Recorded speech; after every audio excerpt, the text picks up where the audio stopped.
Come on. Right. I don't know how it's going to work, but we'll see.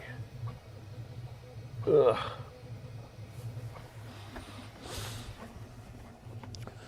Right.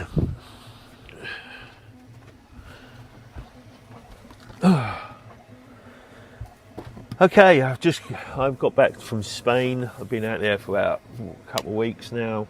Had done no content because I'm all new to this YouTube stuff. I am for chat. I'm actually live streaming right now. Well, not live streaming, it's unlisted, so obviously then I can edit it later. And just catching up with where I'm at, just to create some content. I'm at a campsite. I'm trying to get my bearings. I seem to be all over the show at the moment. I can't seem to get back into the run of life. But I'm working on that. It's only been 4 days since I've been back. I'm 3D printing a bracelet type deal from my daughter. I think that might be even almost done. Then I've got to fix a cupboard hinge today. I've made a hinge, but I think it's too over the top. It's like a 4-hour print. So I've got to try I think I'm going to try and shrink it into 2 parts and try and reduce the print time on it. That's pretty much it, and tidy the van a bit. It is absolute. I can't believe how much of a mess I left in. I've got to change some backlights on the van because where I was parked before I went on holiday, I backed into something and broke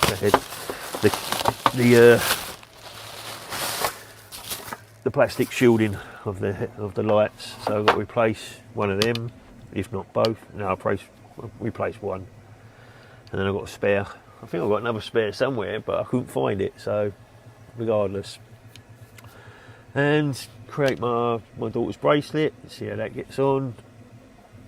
That's pretty much it. There's not much else. Belletti, I can never pronounce it correctly. That never got resolved. I've got to the point now I just want my money back. It's not fit for purpose. My experience compared to everybody else I seem to see is totally different.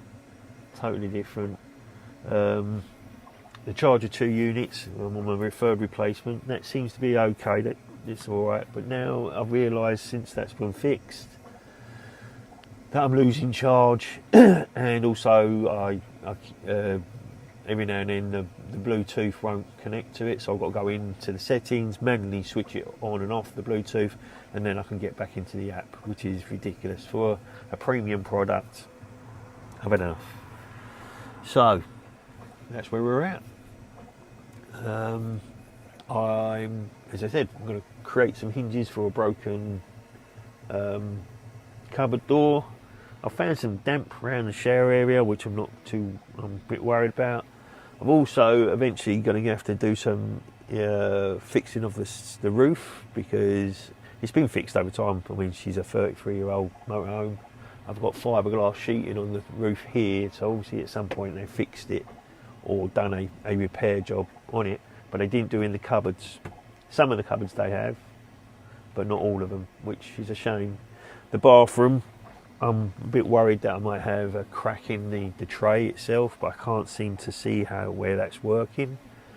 So I need to, and also I've got some delamination going on in my wardrobe, so I need to fix that at some point. I need to get some fiberglass sheeting, some Celiflex to seal that, drill some holes, and then fill it with resin and give the roof some strength again, some structure, especially in that cupboard. And I've also got over the time is in the cupboards, a couple of the cupboards here. So while I'm at it, I'm going to fix them too. So there's a lot going on, a lot happening. However, I can't do these because I've got a couple of extra shifts to do at work, which is holding me back from doing any of this. So I feel I've just come back off a holiday, but I seem to be on hold on everything I actually want to done, and I kind of wanted to hit the ground running with doing more streaming because it's been a few weeks now since I've done anything, and I want to do these YouTubes and other social media. I'm going to do I'm going to take this seriously. I'm going to really give it my best shot, and do other social media videos and see how it goes. Just documentate everything I'm doing just to try and stay afloat. That's it, really.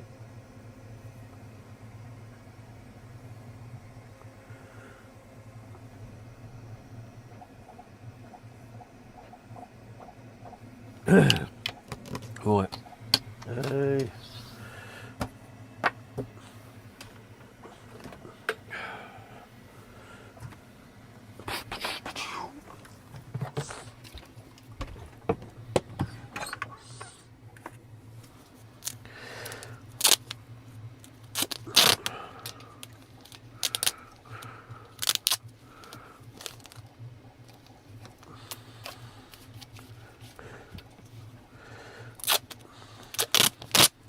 Oh yeah, I need to get bloody some sort of cup that I can put my favourite cans of drink in, so not to have a too fucking advertising. But I'm pretty sure you're all going to realise what these are anyway. So for the time being, I'll just tape them up. Oh, what we got? This is actually the sort of content that tends to work on YouTube because it's real. You're not trying to manufacture a story, you're documenting. I thought I fixed you. A few observations from what you said. You're only 4 days back from Spain. The fact you don't feel back into your routine yet isn't surprising. You went from holiday mode to work to catching up with a van that's been left for weeks. You already have more content than you think. I counted at least 7 separate videos without inventing anything. Cool. Those could be 1, returning to the van after Spain, 2, 3D printing your daughter's bracelet, 3, designing and improving the cupboard hinge, 4, replacing the broken rear light, 5, investigating damp and the shower leak, 6, the bloody Apex update and why you finally decided you just want a refund, 7, planning the roof repair and delamination fix. That's a month's worth of uploads if you split them sensibly. One thing I'd avoid is waiting until everything is perfect before filming. Your audience is probably more interested in, open quote, I've just found another damp patch, let's see where it's coming from, close quote dot, than open quote, here's the finished repair, close quote. People like watching someone solve problems. The other thing that stood out is this, open quote, I wanted to hit the ground running. Close quote. It sounds like you're judging yourself against a schedule that only exists in your head. Oh, shut up. Looking objectively, you've been back 4 days, you've worked extra shifts, you've unpacked from Spain, you're fixing the van, and you're already recording an unlisted stream. That's not someone who's done nothing. Regarding the bloody situation, I think you've reached a sensible point. Originally, the objective was to get a working system. You've now had multiple Charger 2 units, and although the third appears to have solved the original charging fault, you've uncovered additional problems, battery drain and unreliable Bluetooth connectivity. If your experience is still materially worse than what you'd expect from a premium system, asking for a refund rather than continuing endless troubleshooting is a reasonable position. For your channel, I'd also lean into the continuity. Don't pretend nothing happened. Something as simple as, open quote, I've just got back from Spain. The van's a mess, I've got damp to chase, hinges to redesign, lights to replace, and I'm still fighting with the Bluetooth. So today, we're just getting back into the swing of things. Close quote. That sets the scene and gives viewers a reason to come back. Looking at everything you've listed, I'd prioritize it like this. 1, keep publishing consistently, even if the videos aren't perfect. 2, fix anything that affects living safely in the van, roof leaks, damp, shower, lights. 3, finish the hinge and bracelet projects. 4, push the Bluetooth refund to a conclusion rather than letting it drag on indefinitely. The common thread through all of it is exactly what you said at the end. Document everything. For a channel called 3D Van Life, the content isn't just the finished 3D print or repaired cupboard. It's the design decisions, the failures, the redesigns, and the reality of keeping a 33-year-old motorhome on the road while trying to build a business around it.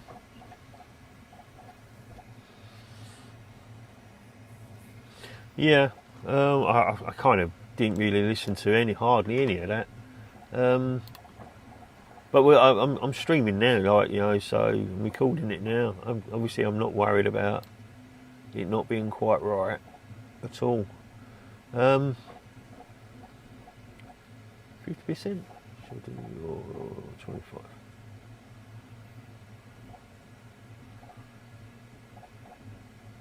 Yeah, 25 would do. And then I'm going to create 2 of them. Sorry, I'm doing some modelling there.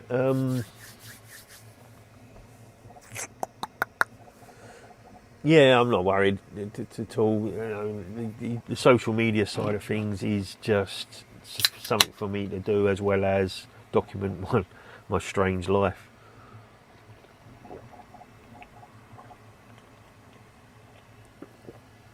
And yeah,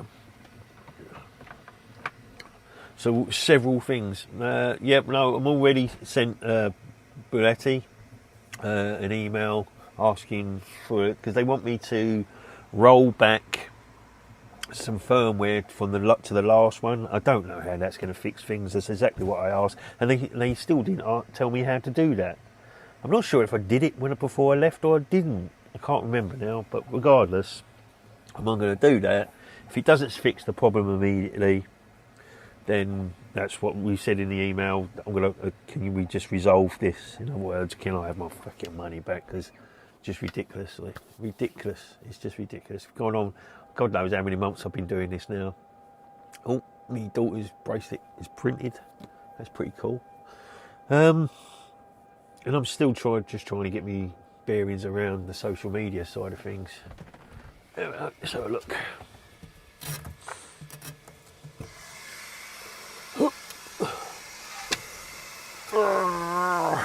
Come on.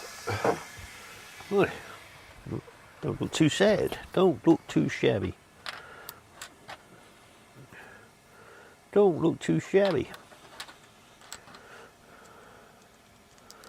So this is where I need more than one camera, because that's gonna fit. I don't think you're going to get these apart though once it's on there. But there we go.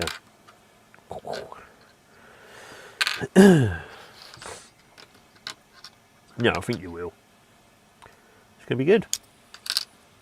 See if it fits the strap. I'll have to somehow grab the camera and try and stream it. Right, put it on here. Hope this rapper sound doesn't annoy everybody on the audience.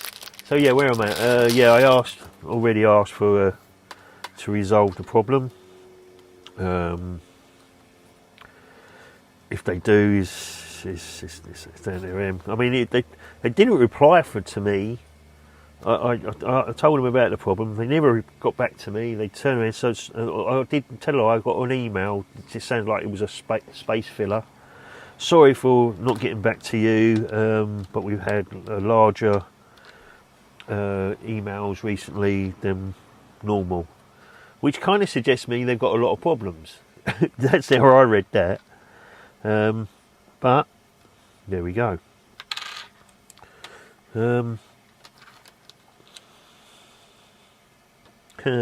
Yes, looks nice.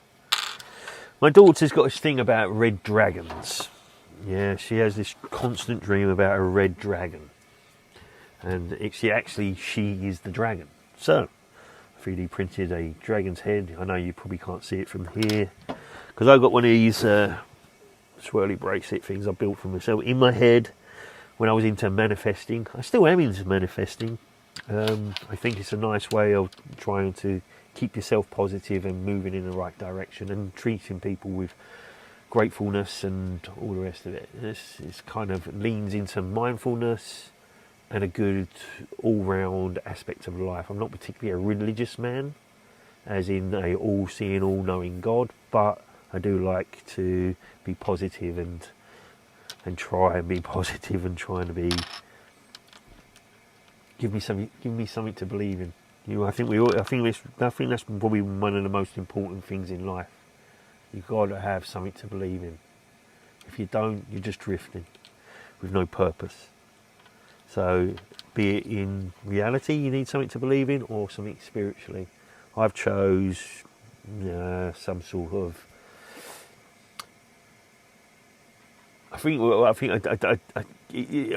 Tongue in cheek, we did a joking AI version of the Secret, like the law of attraction.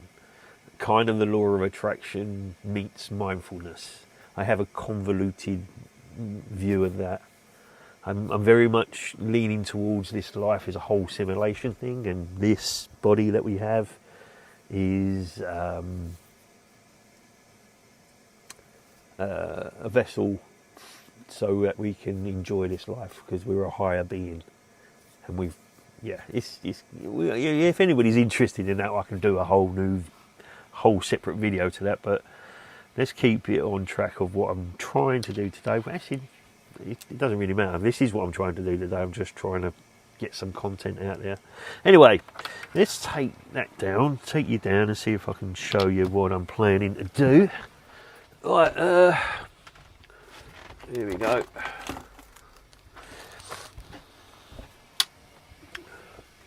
Boom. Right, here we go. Now, this is my daughter's bracelet. See, this part will be glued onto here. That goes into here. This is the opal swirl necklace thing. Obviously, I take this piece off, and then this will fit nice and snug into there, but I obviously glue it in there as well. And this bit is just like a cap, which will fit nice and snug over there. She can have the dragon's head that way or that way, and if she doesn't like it either that way or that way, then I'll have to print her a new one which goes this way or this way. And that's the dragon's head. I hope it's similar to the one it's more like a Chinese dragon type deal she sees in her dream. But I have actually seen those. That's a different story as well. I kind of like it. It's pretty. And they're red dragons, by the way. Hence the red leather strap and the red ruby filament with a little bit of glitter in it, I think. I like it. It's not a bad print. Yeah, cool. Right, back up there. Get on. There we go. How are we doing? Have we moved too much? Not really. That'll do. Right. So, now I've got to do the hinge. Got a cupboard door up here that's broke. So, now, I did do a big hinge, but it's a 4 hour, or way over a 4.5 hour print, and I didn't really want to do a 4.5 hour print, but I will do if that's the only thing. I know what you're all going to say. Why don't you just go and buy a hinge? Well, I wouldn't have no content then, would I? And everything in here, I would like to get to the point where I could just 3D print it. And I built like some sort of like a watch strap time deal for back in the day when I first started 3D printing about 14 years ago now, maybe even more, maybe even 16. There was this posteric. What's the word? When you got people that are born with just nubs on their hands, or they have like a deformed hand, well, you could. There was these prosthetics. That's it, prosthetics. You could help, and all you needed to do was there was a whole community going, probably still going today, where you took the prosthetic, their 3D modelled of their arm, and you make them a prosthetic and then send it to them. It's a charity, or it was a charity thing. I loved it. I did a couple, and it was nice to see them actually use them, because obviously what happens is children, because they grow so quickly, they need to be get new prosthetics all the time. So for like the NHS or the other government versions of that, if they are, I don't know. Well, you know, prosthetics are expensive.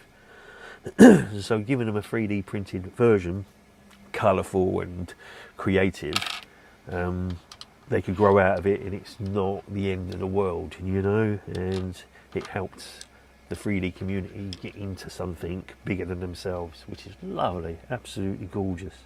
I liked that. Maybe I'll look into that eventually again, but at the moment I've got so much to print.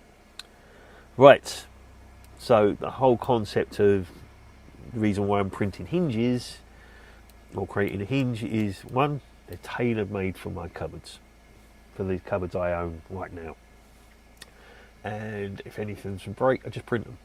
And yes, I could go and buy some different ones, but they never fit exactly what you need. And I like the concept of, if you can print it, you know, and try it. This one, I think this is going to be an ongoing thing where, I've gone past 10 minutes of chat. I shouldn't have done that. We'll get back to this then. But yeah, no, the whole concept, I don't think she's going to have that.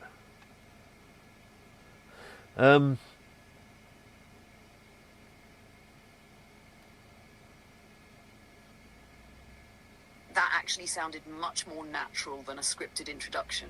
The bit that stood out to me wasn't the technical details, it was this. Right, anyway, we're getting to the hinge. She's missed out on loads of conversations. I've spent too long just chatting, I guess. Yeah, the whole concept of creating 3D printed hinges. Yes, I could go and buy some hinges and they're cheap as chips. However, they never quite fit. If they're not part of the original, she's a 33-year-old van. They make, or they had these old hinges. If you can find them, yeah, there's a 50-50 chance you can find them anyway. But if I can create something new that can be 3D printed, if it breaks again, brilliant, and it works. Also, I can improve on them and, I don't know, add extra functionality somehow. Maybe. It's just something to do, isn't it? I've got plenty to do though, that's the trouble. Anyway, so I'm going to try this first attempt of these hinges. Eventually I will do some sort of deal, like where I can take some sort of Patreon deal type deal. I don't know how that works.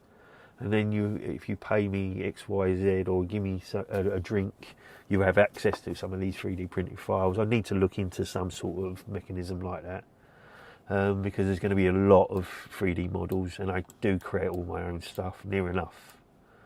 And yeah, except for like this dragon face, I did buy this off a Thingiverse or some other website like that, because I could do it, and I probably would enjoy it, but it would take me, because I like to be a bit of a perfectionist when it comes to stuff like that.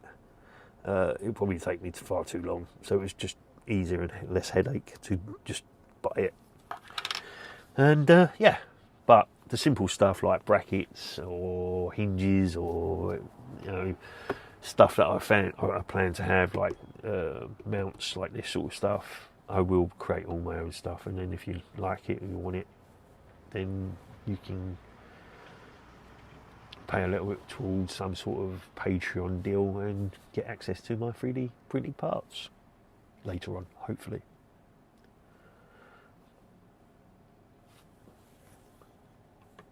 Alright, let's carry on.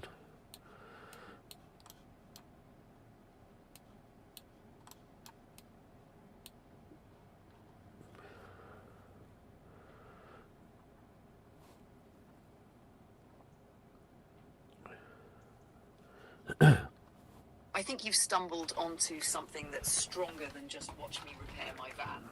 Your channel has 3 connected layers. The van, repairs, upgrades, living in it. The 3D printing, instead of buying parts, designing and making them. The file library, viewers can actually download the parts if they want them. That's a complete ecosystem. One thing I'd challenge slightly is Patreon. Don't lock yourself into a platform too early. The important part isn't where you sell the files, it's building a collection worth having first. Imagine that a year from now you've got 50 Fiat Ducato clips, 20 cupboard hinges, cable clips, camera mounts, shelving brackets, blutty mounting brackets, drawer catches, bathroom accessories. At that point, people will ask, where can I get these? That's the time to decide whether it's Patreon, Printables, Makerworld, Cults 3D, Etsy, your own website, or something else. Oh, yeah. I also liked something else you said. Open quote, if it breaks again, brilliant, close quote. Most people would say that's a failure. For your content, it's actually another design iteration. Exactly. Version 1 breaks. Why did it break? Redesign, print, test again. That's engineering and it's content. Yep. I'd probably even number them. Hinge V1, Hinge V2, Hinge V3.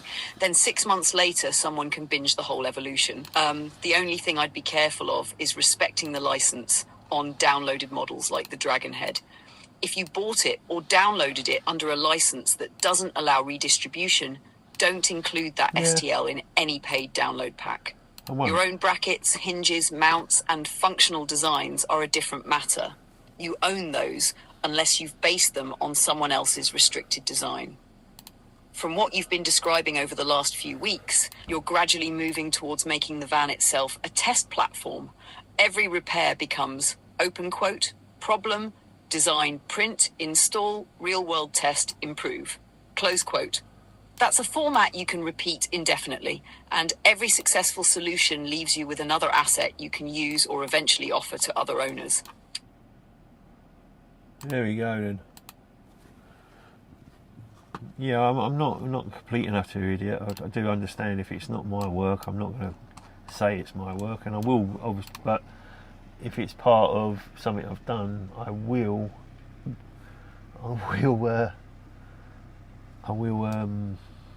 What's the word? I will.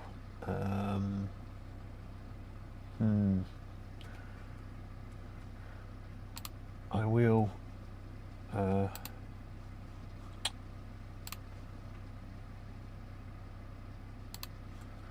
will obviously name them and obviously make sure it's in their terms that they allow, or they're happy to do that type of deal. And if not, obviously I won't do it. I'm not an idiot. So yeah. So I'm just trying to concentrate on these hinges for a little bit. I'll probably fast forward this type of thing.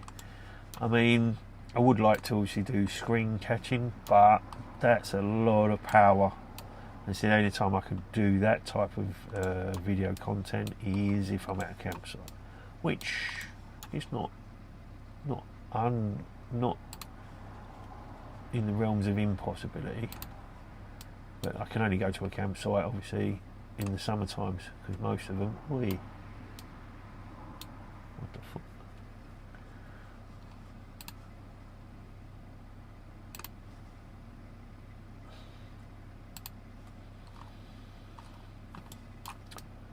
And so yeah,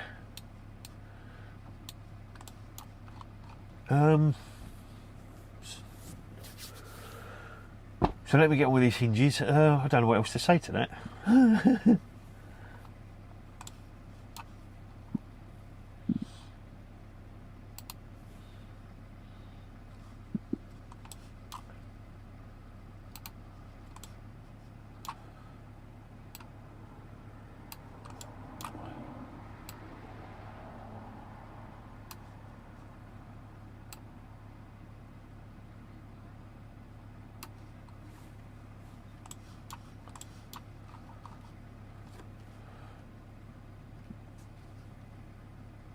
I wasn't suggesting you would, I was just pointing it out because it's an easy trap for creators to fall into later. As for what you're recording now, I actually wouldn't worry about filling every second with commentary. Some of the best workshop videos have periods where you're simply working. You can always speed them up in editing and drop a bit of narration over the top later if you think it needs it. Yeah. For this hinge section, I'd probably just keep talking naturally whenever something changes. For example, no one's seeing it. This is version 1. I think this is over-engineered. The print time's 4.5 hours, which is too much. I'm going to split it into 2 parts and see if I can get it under 2 hours. If this fails, at least I know why. Those little updates are often more interesting than constant chatter. One thing I would film, though, is the comparison. Before you fit anything, hold up the original broken hinge, your first printed version, the redesigned version. The hinge is not broken. Seeing them side by side tells the story. Right, I think you got the whole visual in your head wrong. For starters, you can't see what I'm creating on the CAD. Yeah, I'm not streaming the CAD. The camera is angled, sort of almost not eagle view, but side view, high up, and viewing me on the computer. You can't see what I'm doing on the computer. Therefore, you can't see the design I'm creating or how I'm doing it.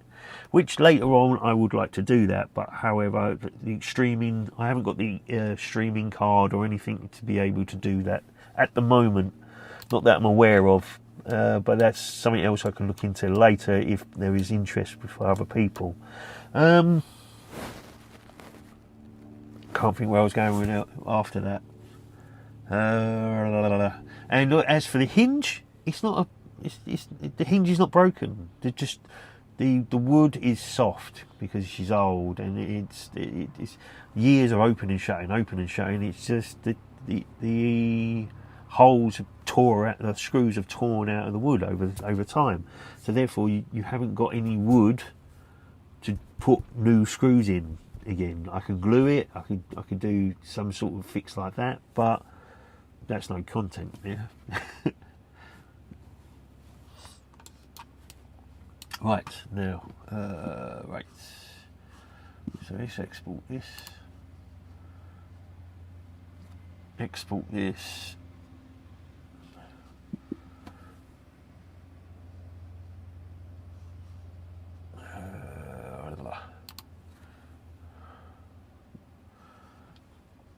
That changes it quite a bit. If viewers can't see the CAD, then the video isn't really about how you designed the hinge. Cupboard hinge Mark II. Motorhome.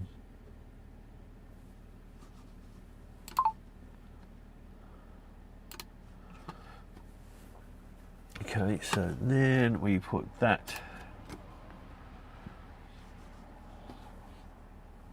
That changes it quite a bit. Of course it does. If viewers can't see the CAD, then the video isn't really about how you design the hinge.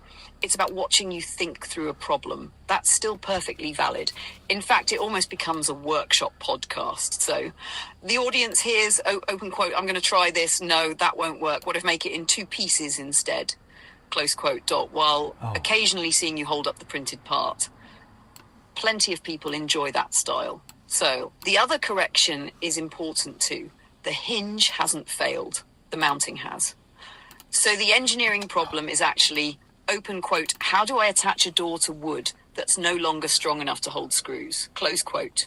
Your printed part is the solution to the worn out timber, not a replacement because the original hinge design was bad. That's a more interesting problem than simply buying another hinge, because a new hinge still has to screw into the same damaged wood.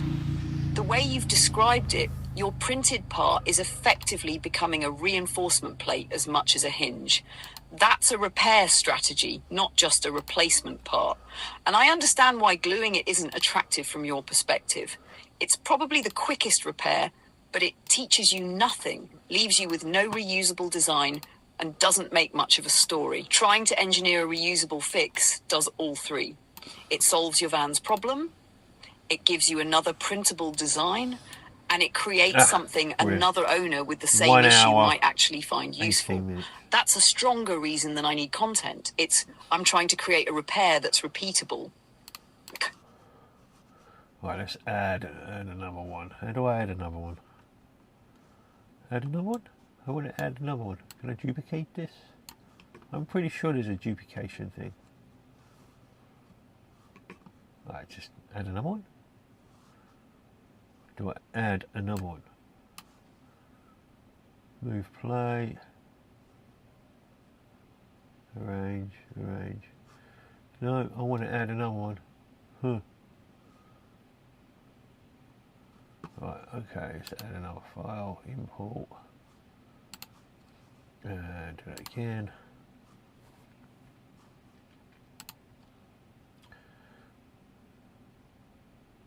I want to duplicate. How do I duplicate? I have done it. I have done. How do I, in AutoSlicer, how do I duplicate the part that I've created?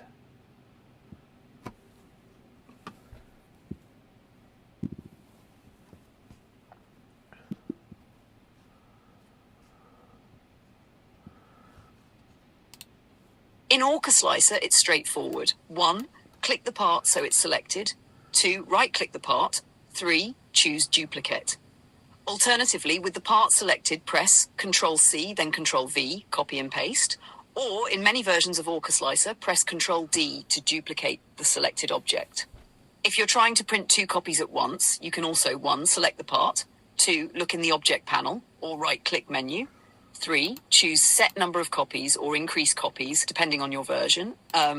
If you don't see those options, tell me which version of AutoSlicer you're using, or send me a screenshot of the interface, and I'll point you to the exact button. It should be quite easy. Just add another one, duplicate it. I haven't got duplicate. Right, let's take a picture. Sorry if the sound's a bit off.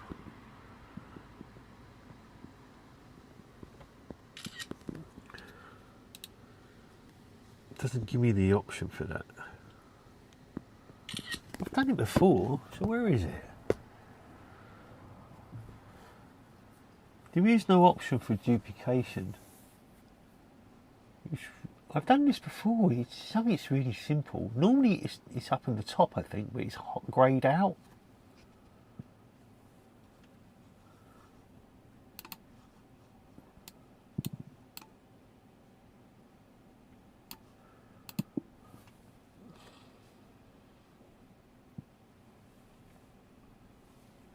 I can actually see what's happened. In the bottom right of your screenshot, it says, open quote, number of currently selected objects 2, close quote. So you've got 2 objects selected, not 1. That's why some of the toolbar options, including duplicate, are disabled. Try this. 1, click on an empty area of the build plate to deselect everything. 2, click once on just one hinge so only that object is selected. 3, see if the duplicate icon at the top becomes active again. Yes. 4, if not, press Ctrl-D. If that still doesn't work, on the left-hand objects list, if it's collapsed, expand it, select... No, that worked. Thank you.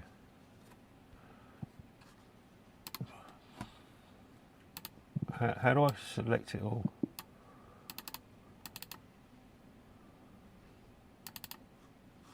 What?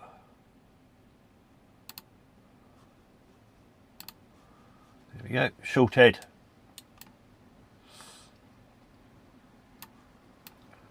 Ah.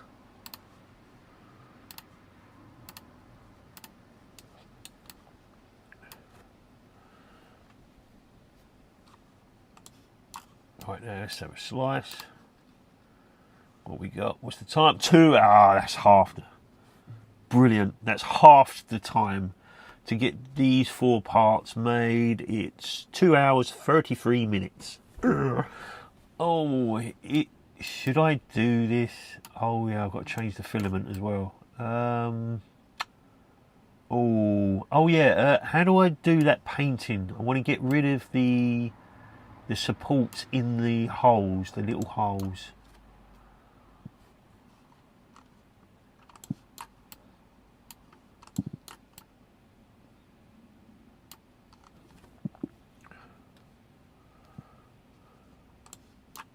Yes, the support painting tool is exactly what you want. Here's how. 1. Click the paintbrush icon on the top toolbar, Support Paint. 2. Make sure it's set to block support, sometimes shown as a red brush or minus brush, not enforce support. 3. Zoom into the holes. No, don't see that. No. So what is that in? Is that in preview? Or is it in prepare? Is it prepare, innit? Is it prepare? I can't see no paintbrush anywhere. You're lying to me. You're lying.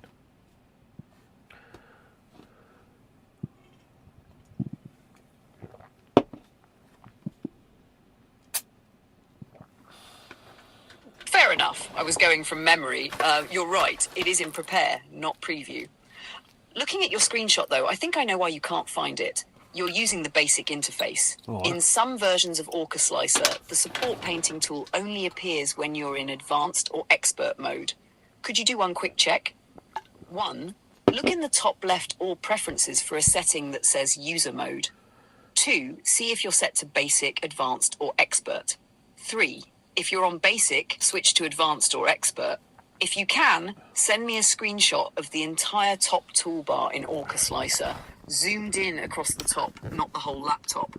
That'll let me point to the exact icon because the toolbar changes between versions. I promise I'm not lying, just relying on memory instead of your exact version, which clearly isn't identical. I can't zoom in like you said.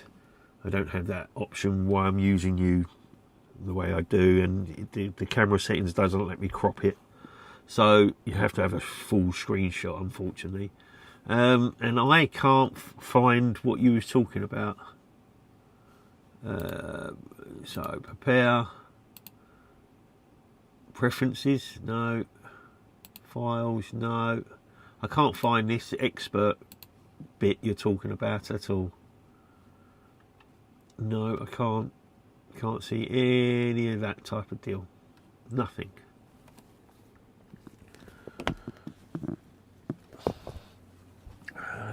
Shit. I should be an expert, really. The amount of years I've been doing this. The screenshot actually helps. You're on a newer version of Orca Slicer, and I can see why I confused you. The paint tool isn't visible because you haven't selected a single part. Try this. 1. Click once on one hinge half so it gets the white outline. 2. Look at the toolbar across the top again. Some of those grayed out icons should become active. If they don't, press the L key, shortcut for support painting in many Orca Slicer versions. Or right-click the part and look for support painting or paint on supports. If none of that works, can you tell me what version of Orca Slicer you're running? Go to Help, About Orca Slicer, or click the Orca Slicer logo if there isn't a help menu, and tell me the version and number. One other thing, looking at your hinge, those holes look like they're horizontal through the hinge barrel. If that's what you're referring to, I probably wouldn't bother removing the supports until we look at the print orientation. It may be possible to rotate the parts slightly or change the orientation so the slicer doesn't want to support them in the first place, which is usually a better solution than painting supports away.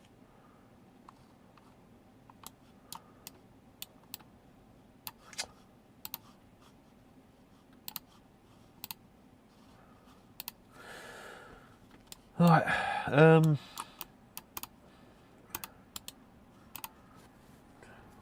No, I like the orientation it is. That means the supports that I need the support with and the way it'll be printed is the strength, the best strength for what I need on this hinge. If I angle them any other way, the way it'll print is the layers are, it's too weak.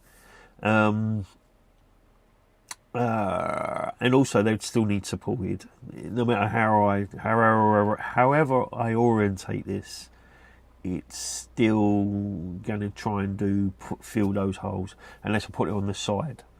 and then that's, does that work? Maybe. Yeah, maybe that works. Let's try. Oh, how do I turn? Push.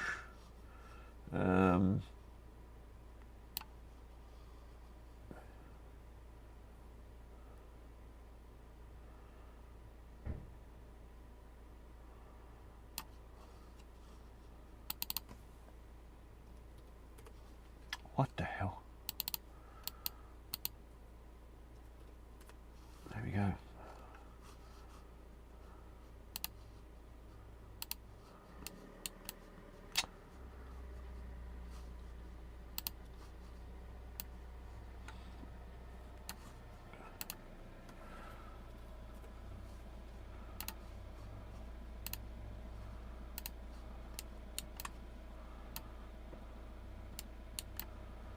Maybe it's still going to need supports.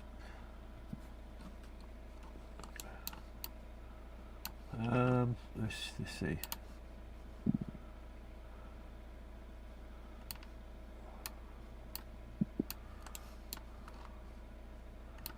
Yeah, maybe that's going to. No, that's going to work fairly decently, I think. Is this supports in there? Yeah, this still fucking. Oh, right. No. I see. No. That works. Yeah, that should be alright. Yeah, I'll do it like that. It's a little bit quicker.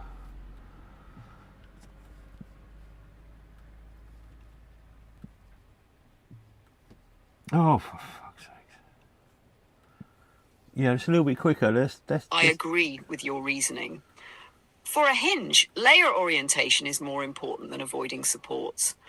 If the hinge is going to be under repeated opening and closing loads, printing it in the orientation that gives the hinge ears the greatest strength is usually the right trade-off.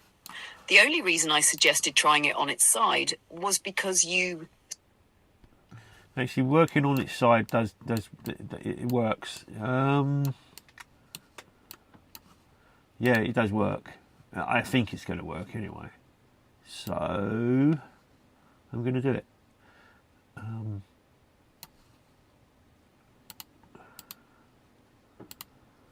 Minus 90 push.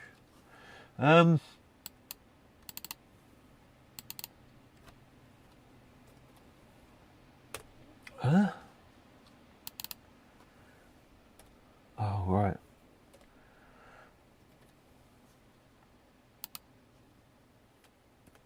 Oh, fuck off.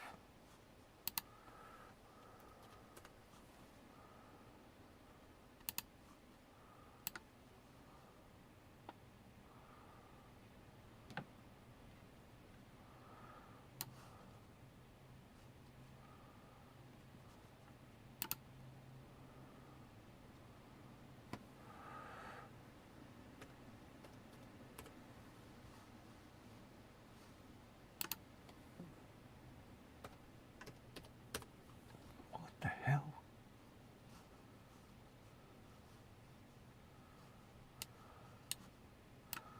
Oh, for...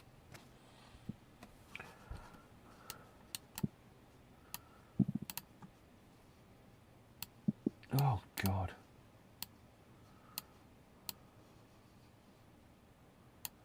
There we go.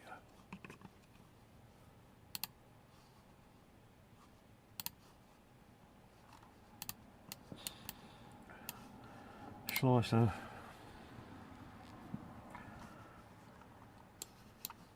It might actually, if you print it on its side, the holes become vertical so they don't need support. The slicer may use less support overall. The print could even be quicker. The only thing... Yeah, the print's quicker. I think it's going to be strong enough doing it this way, so I'm going to go with it. I'm going to go with this one. It's just under 2 hours at this rate. Yeah, why not? Let's do it. And then it gives me time to tidy up and I don't know what else I'm supposed to be doing. Oh yeah, I was going to have a Grand Theft Auto on, wasn't I? Oh, I pre-ordered Grand Theft Auto 6. Oh, spent a lot of money on that. But hey ho, it's a little trick. Oh yeah, I'm going to do my daughter's bracelet. That's what I can do for the audience, and then show them the end result. Excellent. Right, so now we export this. We export this at hinge 2. Yep, that's all good to me. G code. Yep, G code. Excellent. Right, and now we go to the files. Oh, orchestrator. No, matter how many times I. Right, yeah, of course there is 2 files. That's all right. Yeah. So let's see what happens. Right, we need.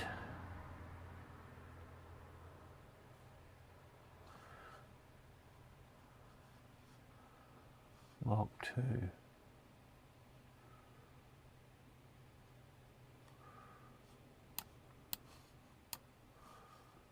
Replace. Cool.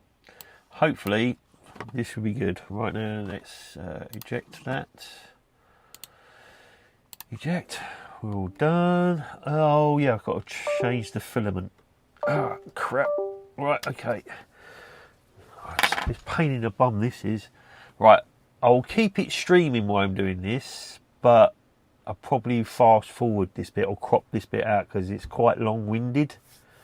Anybody interested in how I do the 3D printing stuff later on, if you comment below or whatever, then I can go through that sort of stuff. At the moment, I'm just feeling my way through this whole social media side of things. And I'm definitely going to take it very seriously, and I'm going to do multiple platforms as well. I think you can stream on what the technology I use for streaming. I can do multiple platform streaming, so once I do one video like this stream videos, which then I chop up later on and to create more content separately, and it allows me to just talk and just babble and just talk about rubbish really and van life. And so yeah, let's do this. Right, so yeah, I'm going to just leave everything streaming. You might hear a bit of ruffling of the clothing with the mics, which I'm a bit conscious of. So yeah, I'll do that. Shut down the computer, move the computer so it's in a safe place, because I do not want to break my computer.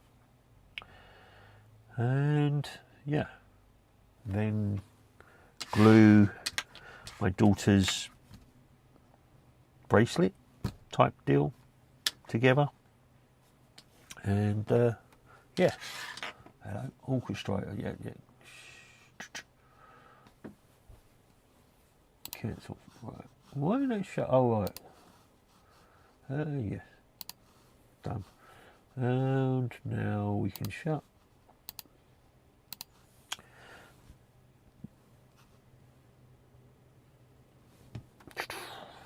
Right.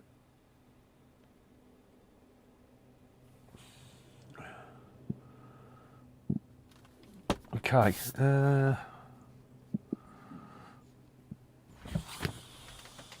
I actually like the direction this is going. One thing you said stood out, open quote, anybody interested in how I do the 3D printing stuff later on, I can go through that. Close quote. That's the right way round. Don't assume everyone wants a 20-minute tutorial on Orca Slicer.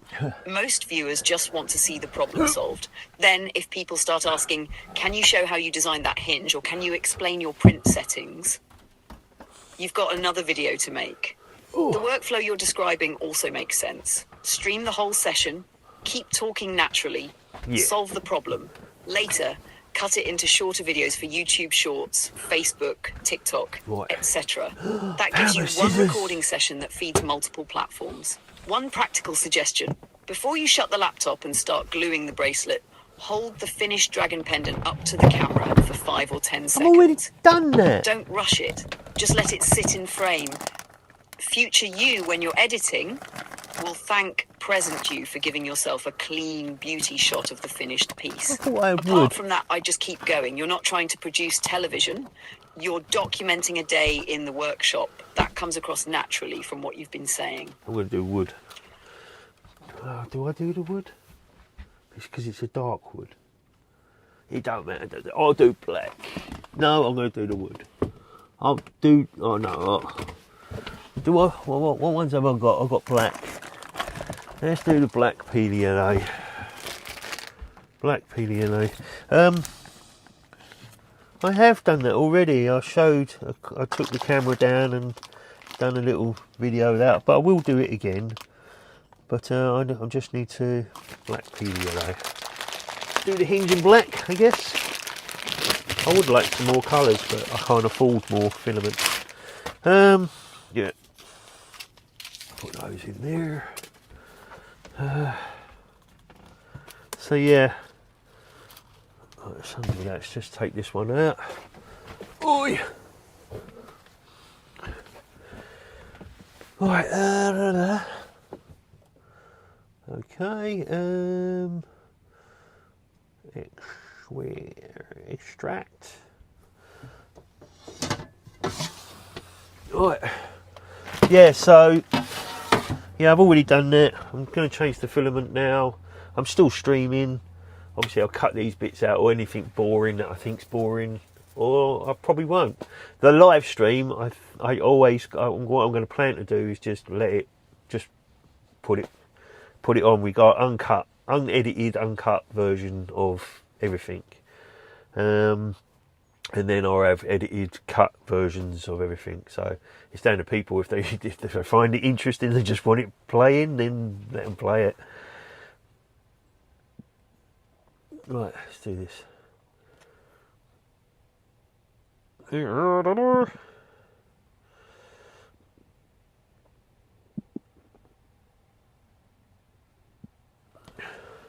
I actually think that's a sensible strategy. What? Keep the live streams as exactly what they are, long, unfiltered sessions. If someone enjoys having them on in the background while they're working or 3D printing themselves, they'll appreciate that nothing has been cut.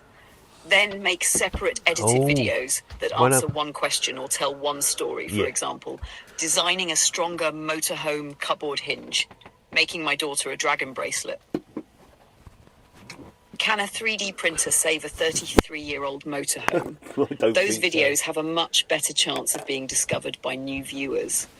One thing I do while you're streaming is occasionally say the time or what stage you're at. For example, open quote, right, the hinge is on the printer now, just under 2 hours, close quote dot, or open quote, while that's printing, I'm going to glue the dragon bracelet together, close quote. Those little markers make it much easier to skim through a 2-hour recording later when you're editing. As for the black PLA, I think that's the right choice for the hinge. It's a functional part, and black tends to blend in better on older motorhome furniture than a bright colour. You can always reprint it later if you decide to improve the design. The interesting thing is that you've already changed your design once today. So you started with a 4.5-hour print, then found a different orientation that cut it to under 2 hours. That's exactly the sort of iterative problem solving that people who enjoy making things tend to watch. Just realised. Right. Ooh.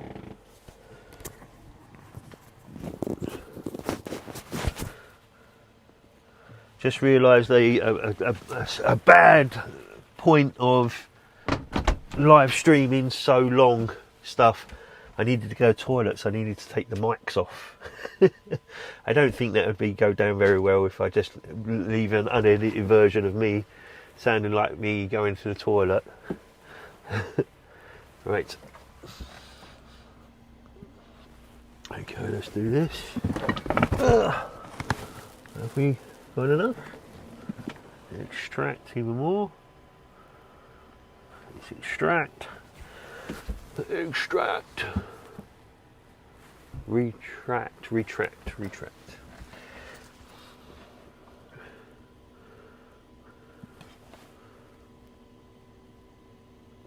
That's one of those things you don't think about until you're actually doing it. There are a few easy ways around it.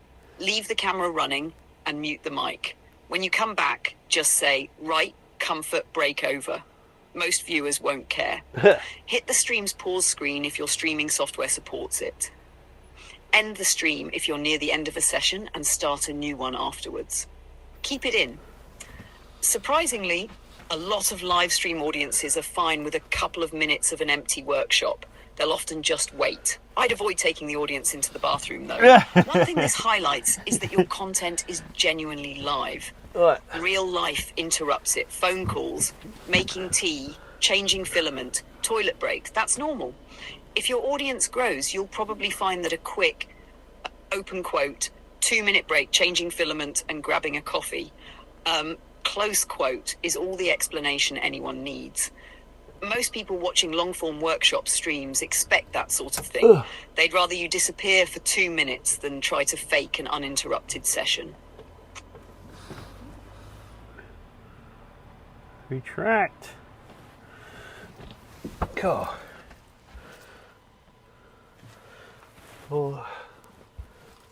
It's such a pain in the arse changing filament. I really want a multi-filament thing. That will make life so easy, I imagine. But I don't think I've got the space for it.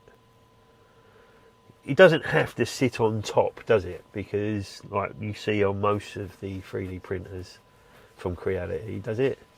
Because I haven't got the headspace for that now. She's living in top of the bunk, and so I'd have to have it on the side somehow.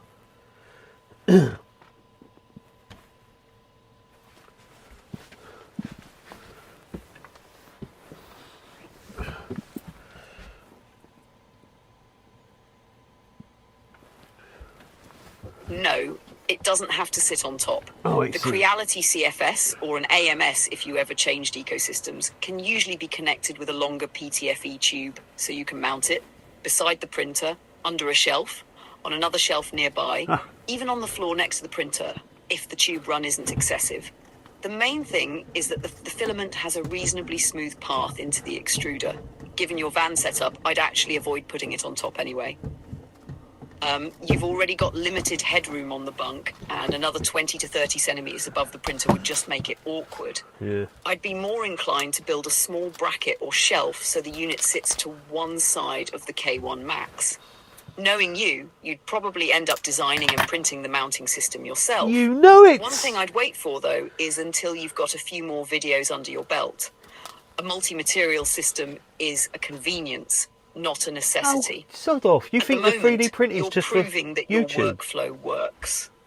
Once you're regularly finding yourself saying, I wish I didn't have to keep changing filament, then you've got evidence that it'll genuinely save you time rather than just being another gadget. And ironically, you've just... Listen, you're making it sound like, look, even if I wasn't doing the YouTube or the social media stuff, I'd still be 3D printing. I've been a 3D printing guy for like 16 years now. You know, it's just that it fits my way of living at the moment, and the whole concept I deal with, also AI with 3D printing parts in an old freaking van life. So, yeah, regardless to that, I'd still want a multi-feed filament feeder. Crikey, then I can do multicolours, hopefully. I don't know, I think my K1 Max is too old for that. I don't know if that, or hopefully there's a firmware update I can change to it.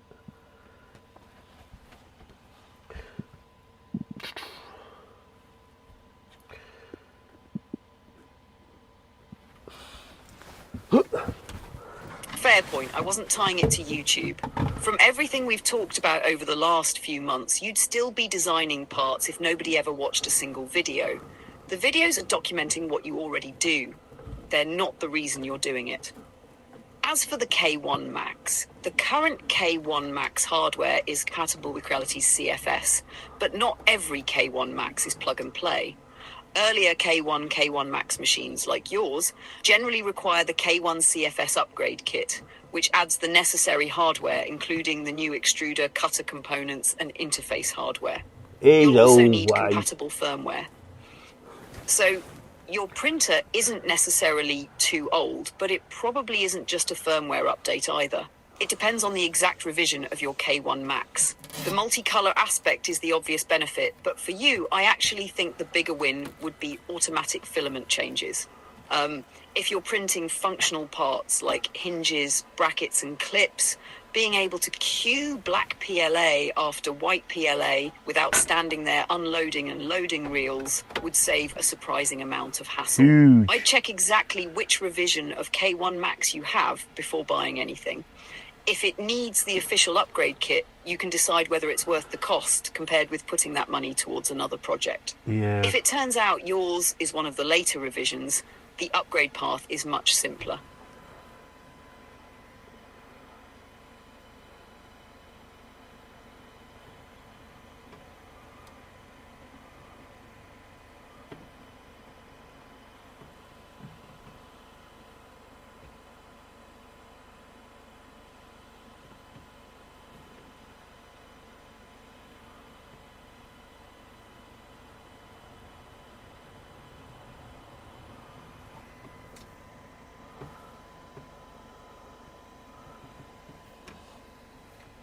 Come on. Come on. Extrude, you bastard. Extrude. Come on, extrude. Yeah, I think you are. I think you are. I think you are. Remember to lock it. Remember to lock it. Come on. Good lad.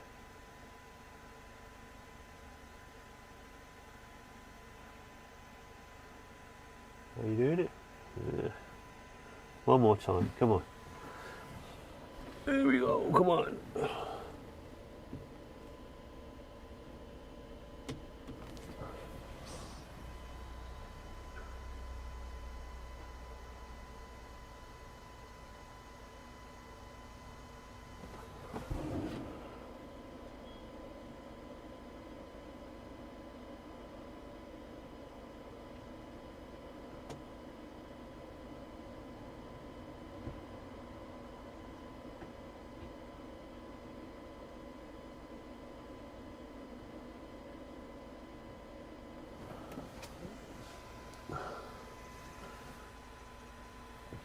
Bloody hell, come on. Surely you're in there.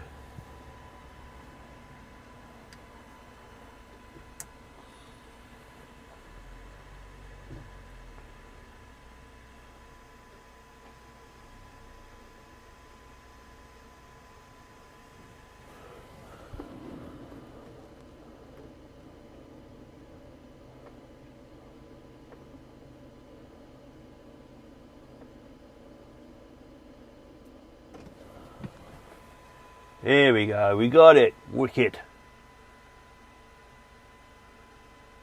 Again, we go black. We got black. Excelente. Muy bien. Superb. Right. Right, now with the file. We're going to change the filament. Now let's fire up the design. Flash drive, okay. Insert to flash drive. Folders. Ooh.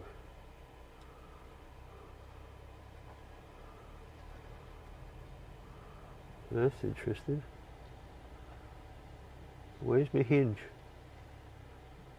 The hinge is not there. The hinge is not there. Oh crap. What's happened there then? I can't have flashed it properly to... Oh. Right, let's put the computer back. Let's get the computer back, find out what's going on. Obviously didn't flash it properly over to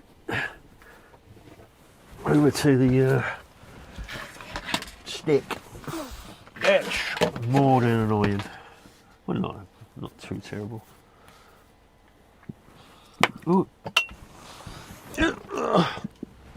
Okay.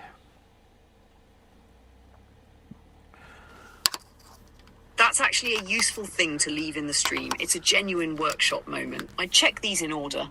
1.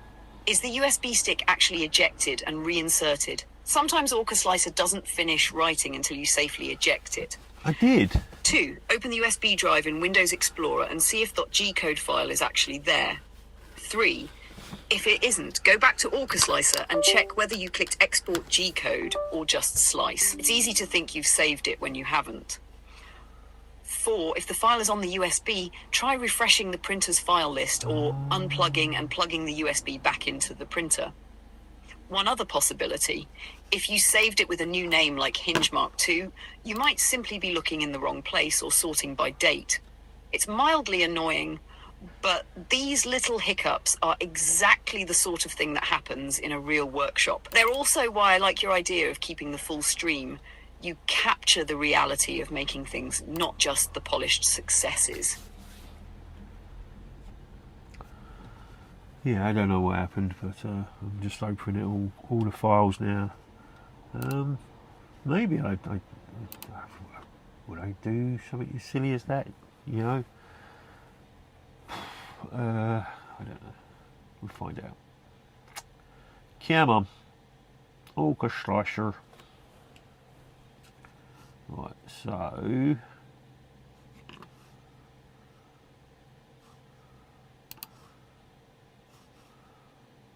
Bloody hell. Right, there we go. Right, so we open that. We'll slice. Bang. Export G-code again.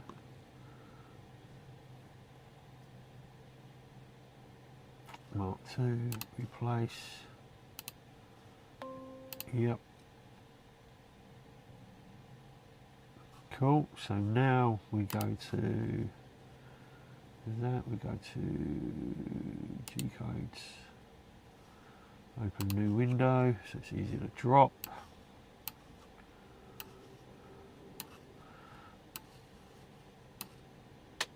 See, it says it's there on the stick.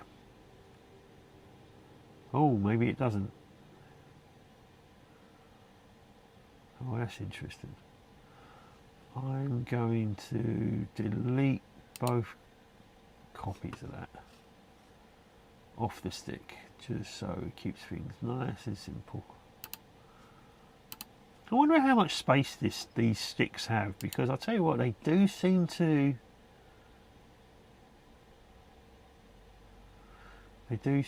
hold a lot of data.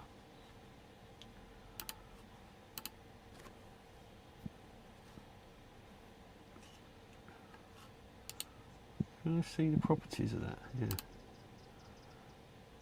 Huh.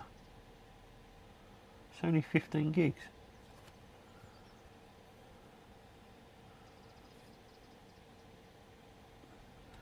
No, I've just looked at the properties. It's only 15 gigs, but hell, man, it holds a lot of files. There we go.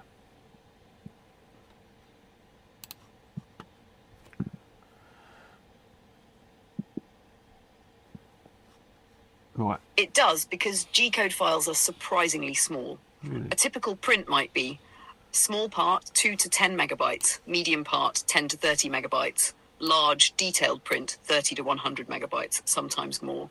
So a 15 gigabyte USB stick is roughly 15,000 megabytes. Even if every file averaged 20 megabytes, you're looking at around 750 print files before it's full. Storage isn't really the limiting factor, finding the right file is. That's why keeping just the current jobs on the stick is a good habit. Yes.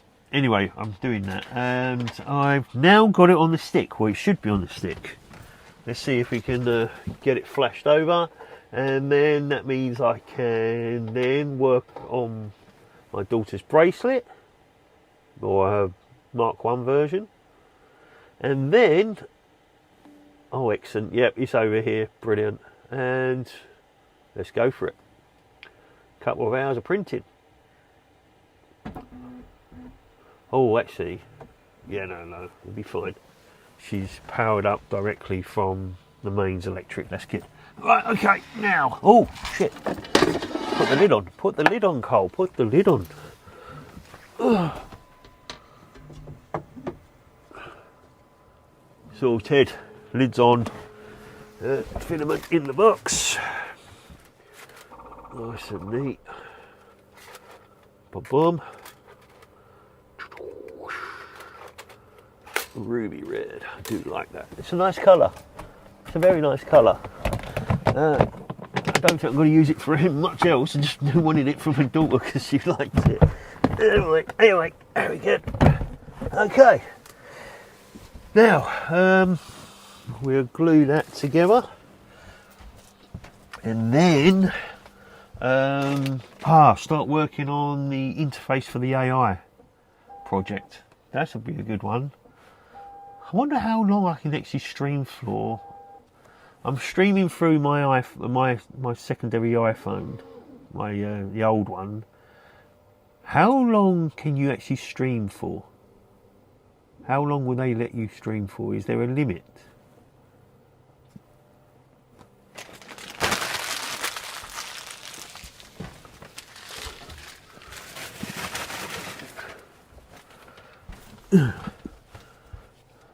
Wow. If you're streaming to YouTube, you can stream for a very long time. Oh, for okay. most creators, there isn't a hard limit that stops the live broadcast itself. The practical thing to know is this: if the stream goes beyond about 12 hours, YouTube may not archive the entire replay properly.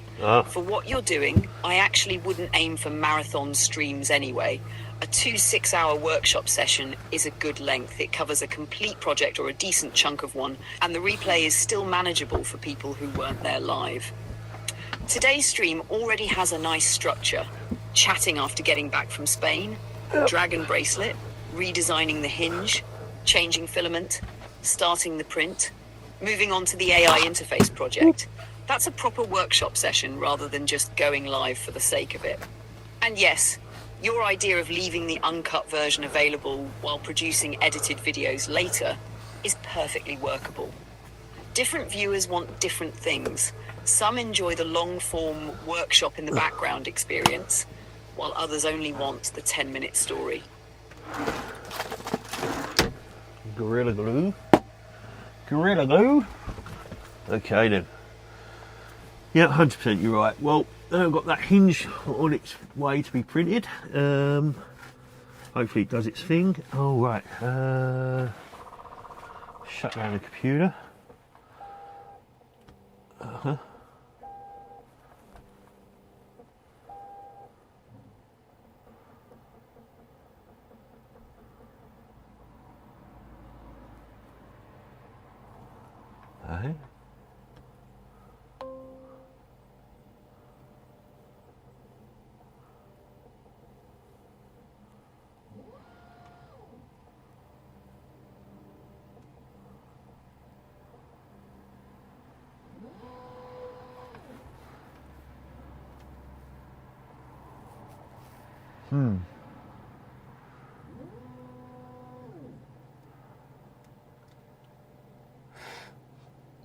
Discard. Let's go. Shut down. Oh, I don't know. Sometimes the orchestrator and software try and be a little bit too clever and give you questions that you don't really understand what they're asking. Even though, I mean, I've free reprinted for years, but however, I've been a bit out of the loop for the last 5 years, obviously because I've been doing van life and just trying to survive. Ooh, I do like this bracelet, it's looking good. Right, Gorilla Glue. And now I've got to take off this little bracelet, the necklace holding bit, the loop, and then that will fit in there. I'll glue that into there, and then I glue these parts to the actual strap so they don't move up and down. Let that go off, and then this piece just slides on and off however my daughter, and then hopefully she likes it. It'd be lovely, a little present for my daughter.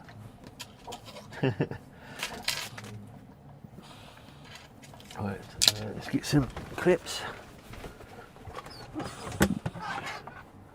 Whoop. Alright, what we got here? A pair of tweezers, so that's what we need. Good.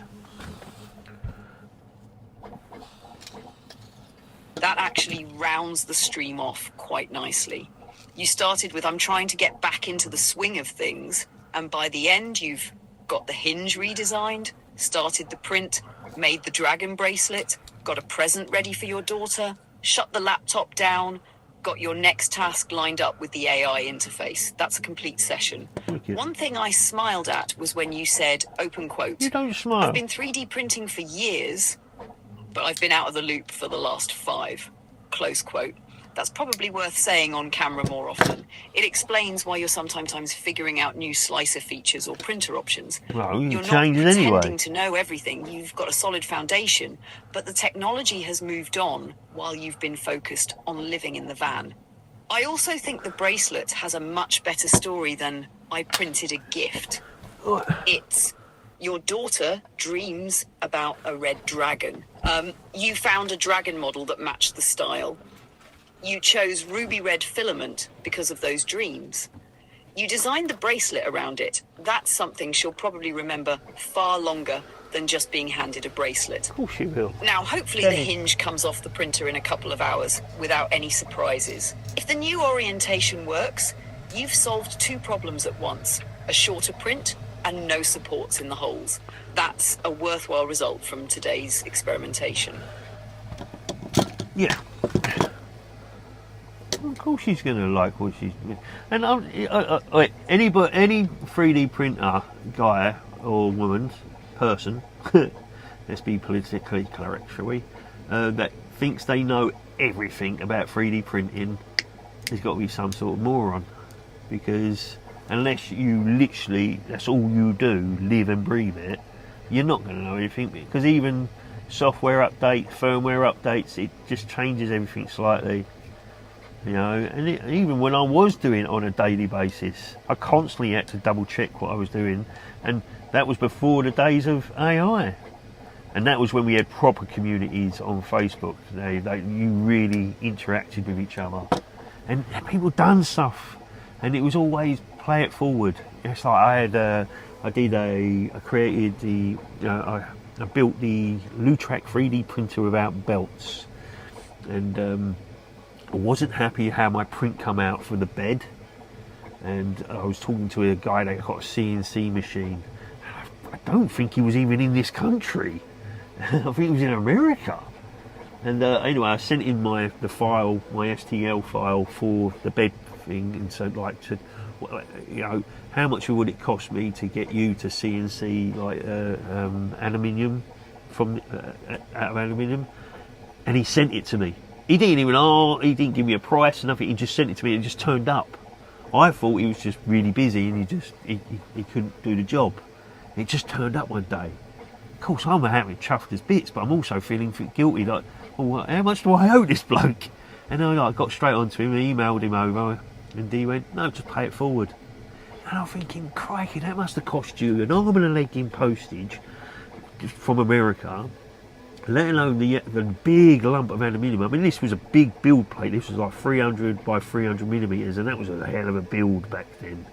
We were struggling to get over decent builds of the 200 millimeters, and keeping it stable and not have much curlage. Now, obviously, that's nothing. Auto bed leathering by standard, vibration. It's amazing how the 3D printers have come on. And I'm so chuffed to actually have one running in the van now. I feel like, oh, it's exciting stuff. But yeah, that was a community back then.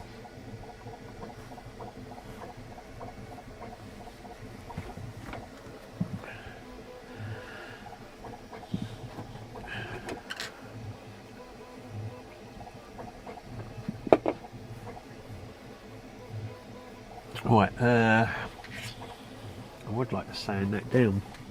It should be alright because it's going to be in here.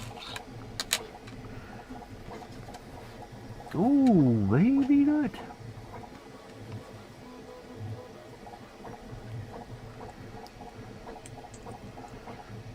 Yeah, no, I do need to. Yeah. Damn.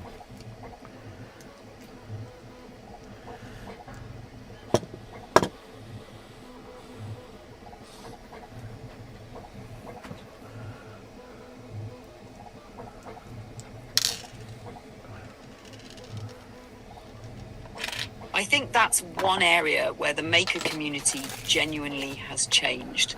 Back then, a lot of the RepRap and early DIY 3D printing scene was built around pay it forward. People shared STLs, firmware tweaks, slicer profiles, and even physical parts because everyone was trying to push the technology forward. It wasn't unusual for someone to machine a part, post it halfway around the world, and simply ask you to help someone else in the future. Your aluminium bed plate story fits that culture perfectly. It probably wasn't cheap by the time he'd machined it and shipped it from the US, but to him it was an investment in the community rather than a sale. Today's community is much bigger. That's brought some good things. Printers are dramatically more reliable. Auto bed leveling is almost expected. Input shaping, vibration compensation, and pressure advance are commonplace. Slicers like Orca Slicer are vastly more capable than what was around a decade ago, but there's a trade-off. A lot of knowledge has become fragmented across YouTube, Discord, Reddit, and commercial model sites instead of a handful of very active forums and Facebook groups where everyone knew each other. I also think your perspective is useful because you've seen both eras. You're not coming at it as someone who bought a K1 Max as their first printer. You remember when getting a 300x300mm machine to print reliably was an achievement in itself. That gives your content something different. When you say, 5 years ago I'd have been doing this completely differently, that's not nostalgia, it's context.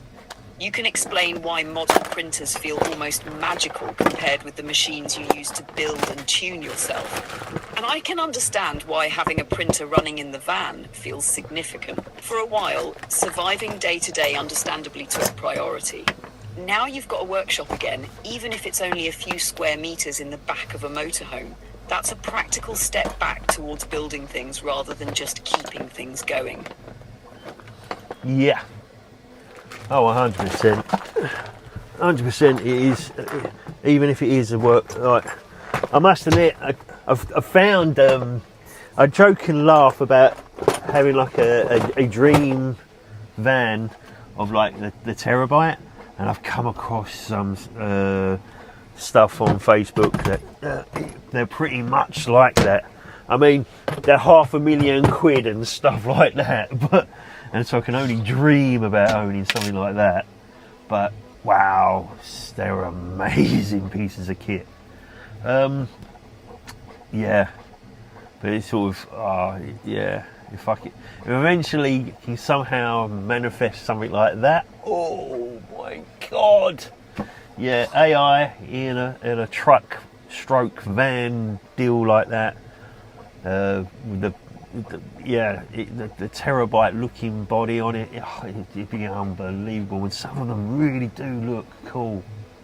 Well, all of them look cool, but it's just out of my price. Something I can only dream about at the moment. You know, maybe, who knows? We keep saying these things, don't we? All one day, just to keep us moving forward, I guess. Give us hope. But yeah, and since I've liked a few, that's all I see now. I hate that. I don't really like the way the feed stuff goes nowadays. You know, you've only got to, show a little interest. I mean, a tiny little interest, like one like, and maybe forward it to yourself to watch later, because obviously you're busy at work or something, and then before you know it, that's all you see in your feed. It's gone a bit OTT, to be honest.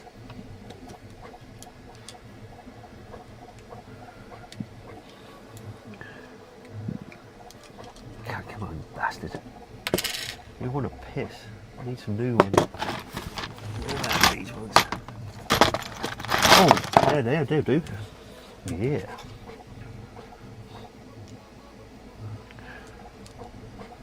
Yeah. Come on, grab it. Ah!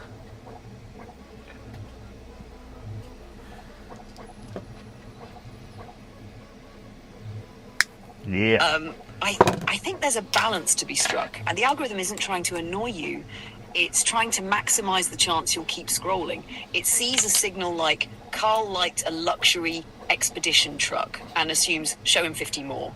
The problem is it often overreacts. One interaction can completely dominate your feed. The irony is that for someone like you, those videos aren't just entertainment, they're research. You look at them thinking, how did they lay out the workshop? Where's the electrical equipment? Yeah, 100%. How do they integrate the living space? Yep. And Could I adapt that idea to Matrix? Could I fit a 3D The printer algorithm in? can't tell the difference between research and obsession. It just sees engagement. Yeah. As for the terabyte dream, I actually think it's useful as a design reference rather than as a purchase goal. You don't need a £500,000 Yeah, I expedition truck to borrow ideas from one. Oh my God, Your workshop you don't even know already me. reflects that way of thinking.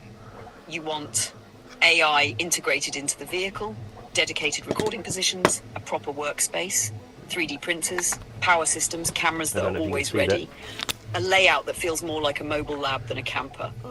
Those ideas scale, whether they're built into a 1995 Fiat Ducato or a 6-wheel expedition truck. The underlying concept is the same.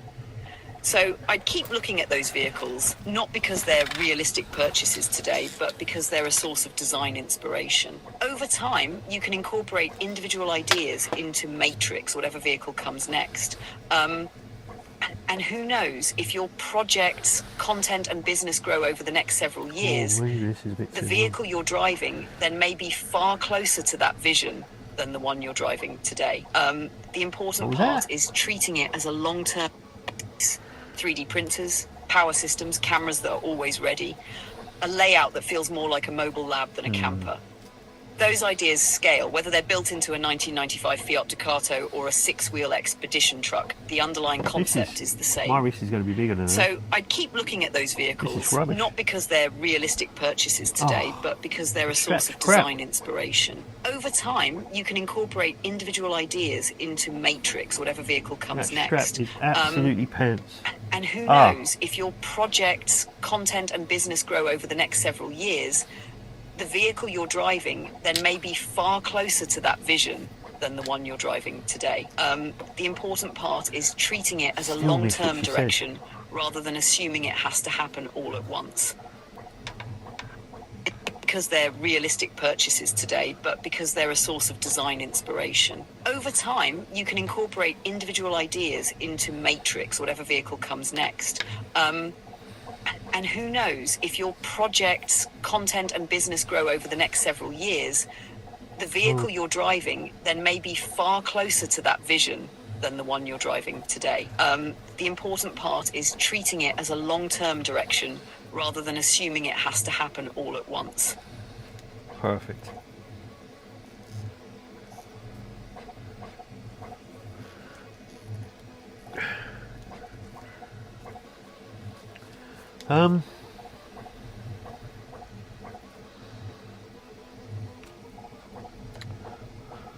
Yeah, I mean, I'm not being funny. Yes, I want it. Of course I want one of them. You know what I mean? £500,000 though. And to be honest, they're lovely. They are gorgeous, don't get me wrong. They are gorgeous. And but I can't see £500,000 worth of stuff in them. How much is the bog standard truck like that? You know, how much is one of them? You know, obviously it has to be under a 3.5 tonner because that's what my driving license.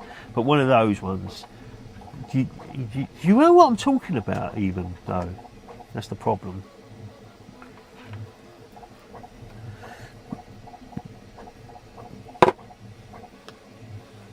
Is that going all right?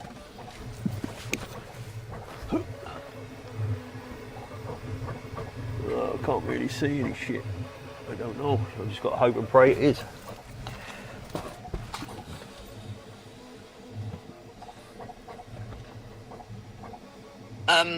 Yes, I know exactly what you mean. You're talking about the modern expedition trucks, the ones built on platforms like a MAN, Mercedes Unimog, Iveco Daily 4x4, Fuso Canter, or similar, with a box body that looks like something between a military command vehicle and GTA Online's Terabyte. Yeah. The important bit is this: a genuine 3.5 ton version is very different from the huge £500,000 ones. Those £400,000, 700,000 expedition vehicles are usually 7.5 to 18 tons or more, full off-grid systems, massive lithium battery banks, huge water tanks, luxury interiors, heavy-duty 4x4 drivetrains, custom composite habitation boxes. A 3.5 ton expedition style camper is much more achievable. You'd typically be looking at used base vehicle, 20,000 to 50,000 depending on age and type. New conversion or high-end build, £80,000, £180,000. You simply can't fit the same amount of equipment into a legal 3.5 ton vehicle because of the weight limit. From what you've described over the last few months, I don't actually think your dream is the truck itself. I think it's the function. You want a vehicle that's a home, a workshop, an AI laboratory, a mobile content studio, a power station, a 3D printing workshop. That's why the Terabyte resonates with you. It looks like a mobile operations center rather than just a camper. Exactly. Ironically, your current Ducato is already heading in that direction. You're gradually adding cameras, AI, power systems, and a workshop. If you eventually upgraded to something like an Iveco Daily or similar with a custom box body, you could carry that whole concept forward without needing a £500,000 expedition truck. So yes, I know exactly the style you're referring to. It's the mobile command center aesthetic, and it suits the kind of projects you're building. Man, isn't it? Are you sure you couldn't fit, like, I'm pretty sure even though this old Ducato, she's smaller on the smaller side. I'm pretty sure you could. Oh, mine's just the weight, isn't it? Yeah, maybe I couldn't, because I'm probably on borderline now, to be honest. So yeah, no, you are right. You couldn't put it in that sort of weight truck. So yeah.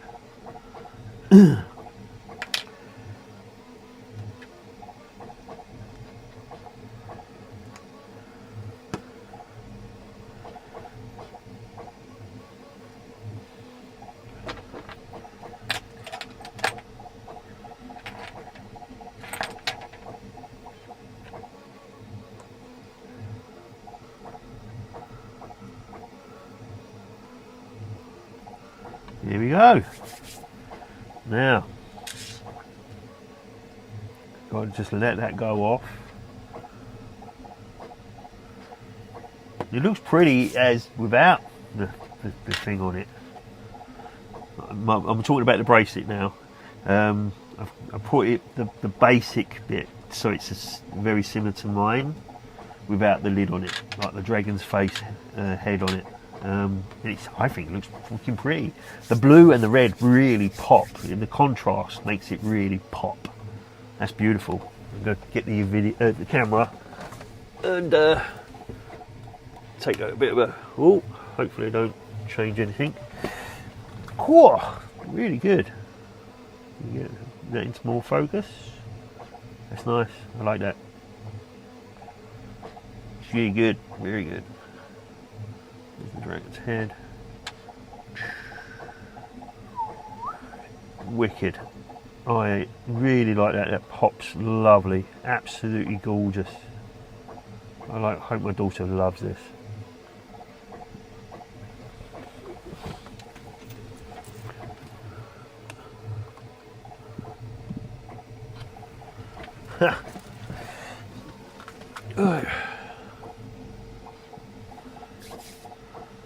I think you've just had one of those maker moments where a project suddenly goes from this might work to that's actually a nice object. I'll show you. The colour combination is probably doing all the work.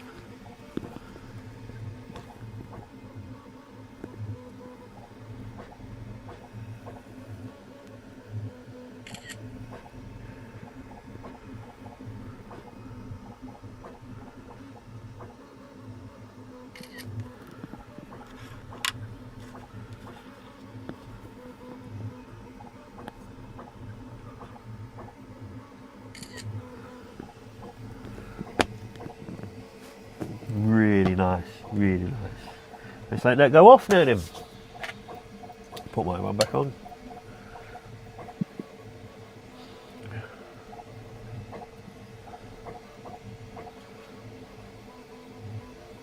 Seeing it, I think your reaction makes sense. The drag is the star of the show.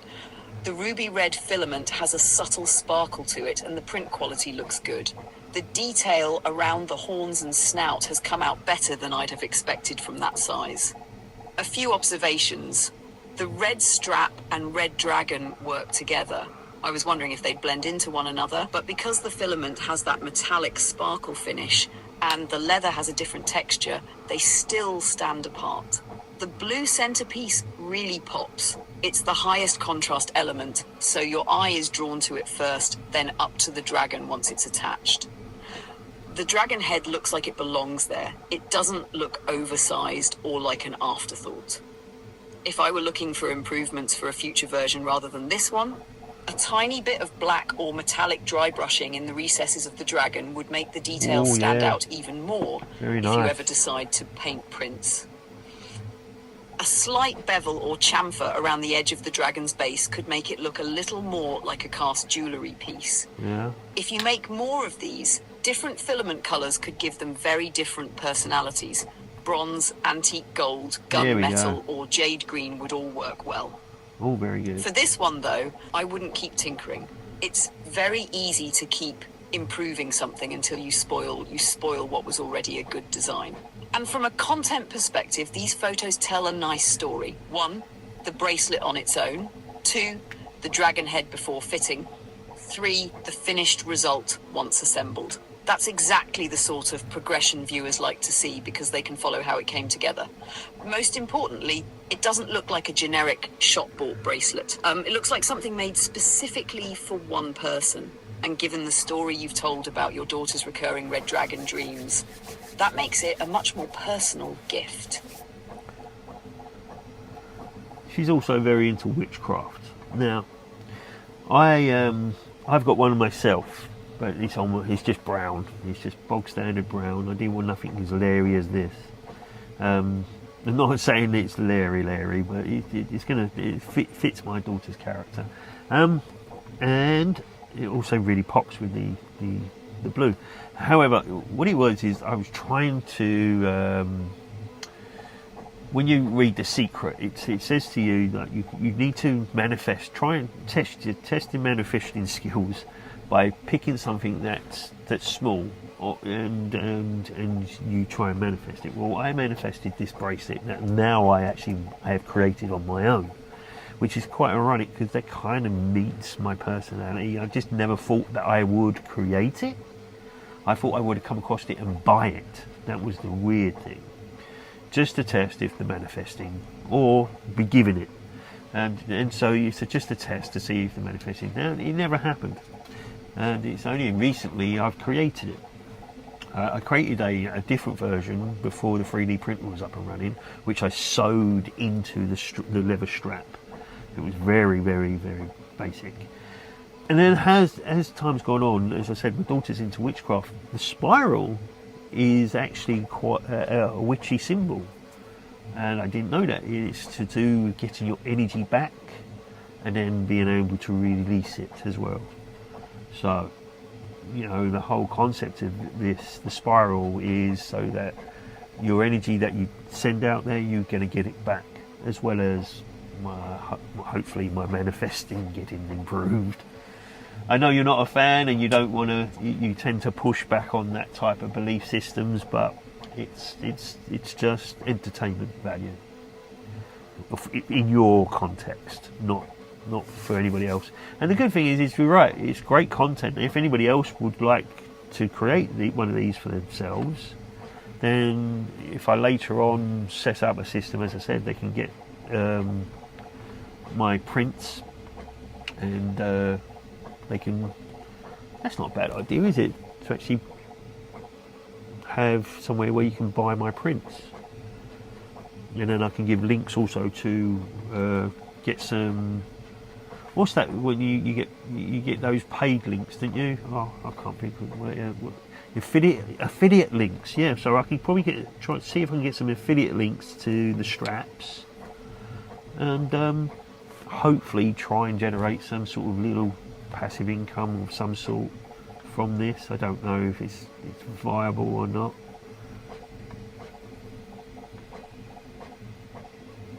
Oh, is that moved? I think that looks like it's moved. Well, I think that needs to be set aside to dry. But I'm on the phone that I normally would send it to my daughter.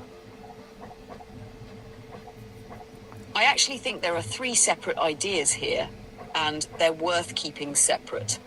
First, the manifestation side. Whether manifestation works in the way described in The Secret is something people disagree on. And there isn't good scientific evidence that simply visualizing something You causes don't like it to it, I happen. know. But something does happen psychologically when you keep a specific idea in your mind. In your case, you didn't just sit waiting for the bracelet to appear. You kept the design in your head, bought a 3D printer, learnt the software again, designed and modified parts, built the bracelet. So the bracelet exists because you consistently acted towards an idea you cared about. Whatever label you put on that process, it's a real achievement. Second, the bracelet itself. Now that I've seen it and heard the story, it's not just a bracelet. It has a narrative. The spiral has personal meaning for you. Your daughter is interested in witchcraft, where spirals also have symbolic meaning. The dragon links to her recurring dreams. You made it yourself rather than buying it. People often buy handmade items because of stories like that, not because they're technically perfect. Third, the business idea. This is the bit where I think there's genuine potential. Instead of trying to sell a bracelet, you're really creating a small ecosystem. Free YouTube videos showing the design process, downloadable STL files for people with printers, physical printed parts for people without printers, affiliate links to the leather straps, buckles, glue and other materials, optional finished bracelets if someone wants you to assemble them. That gives you several income streams from one design. Really? The only thing I'd add is for people without printers, affiliate links to the leather straps, buckles, glue and other materials, optional finished bracelets if someone wants you to assemble them. That gives you several income streams from one design. The only thing I'd add is to think beyond just this bracelet. If you're already designing replacement hinges for your van, camera mounts, cable clips, AI project enclosures, and now wearable items, you could eventually have a catalogue. Someone might come to your page because they need a Ducato cupboard hinge, then notice the bracelet.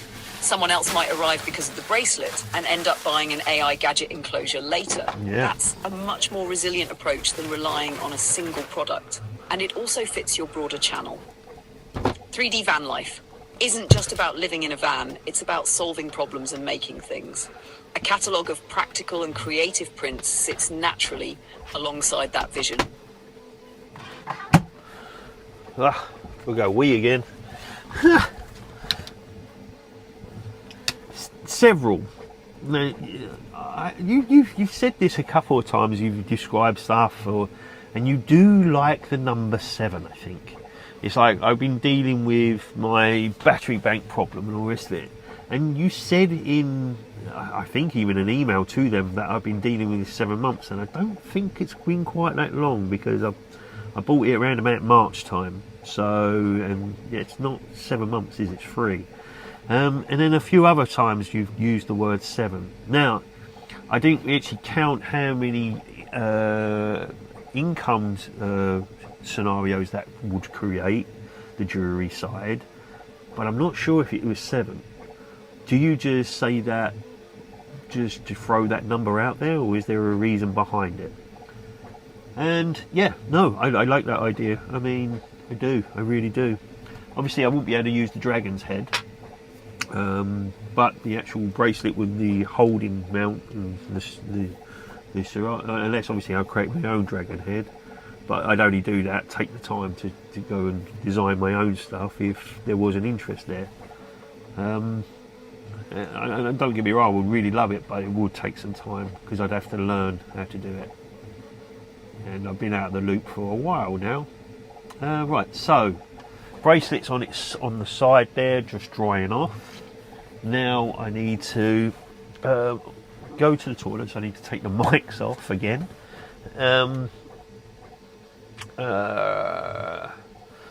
need to tidy the van a little bit, but yeah, I think I need to unfortunately stop the live stream there, unless I leave it running for the 2 hours or the hour or so for the hinges. We can see the end piece and see if the actually hinges fit. I forgot to take the supports out of the holes, didn't I? Oh, hopefully I can poke them out. Ah, how stupid. I got sidetracked doing the stream stuff. Right, so yeah, I'm going to leave the stream running. But is there much content? I'm sure I can think of things to talk about. It doesn't have to be anything. We'll just see how it goes.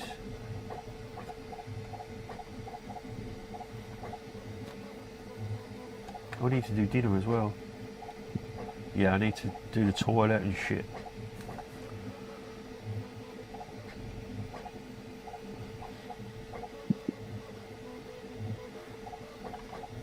On the first point, no, there isn't any significance to the number 7. I wasn't trying to imply anything symbolic. When I said several months about the Bluetti issue, I was using it in the ordinary sense of more than a couple. Looking back at the timeline, you're right to question it. If you bought the Apex around March and we're now in July, it's been roughly 3 to 4 months, not 7. In future, if you're using that in emails or videos, it's better to be specific. I've been dealing with this for around 4 months. It's more accurate and carries more weight. As for the income streams, I wasn't counting them. I was just grouping related ideas. If you wrote them down properly, you might end up with 4, 6, or 8. It depends how you structure the business. Regarding the dragon head, you're also right. If you didn't sculpt it yourself or have a license that allows redistribution, you shouldn't sell that part or include the STL. What you can do is design and sell your own. Bracelet base, strap mount, interchangeable clip system, original decorative tops that you create yourself. That way the system is yours from end to end. On the stream, I actually think leaving it running could work if something continues to happen. For example, check on the hinge periodically. Talk through your AI interface ideas. Tidy the van while chatting. Answer comments if anyone joins. No one's show joining. the finished hinge when the print completes. If you're literally disappearing for 20 or 30 minutes with nothing happening except a printer in the background, many viewers will drop off. But if it's more like a workshop where you're moving between jobs while the printer runs, that fits the format you've been describing all along. And don't worry too much about forgetting the supports in the hinge holes. That's exactly the sort of oversight that happens when you're multitasking. If they're only light supports, a small drill bit, reamer or pick will probably clear them out in a minute or two. If they turn out to be a problem, that's useful information for Mark 3 of the design, which is part of the engineering process, not a failure.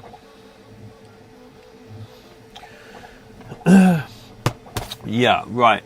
Well, actually, I do need to fill the van with water. Need to get rid of some toilet stuff. Do I stream that? Do I stream that? Because I can literally, I've got like a mounting holder and the van's metal. I don't know if it's magnetic. I wonder if I can actually put it on the side of the van. It'd just be me doing normal van life stuff, which is a little bit part of the concept as well anyway, isn't it?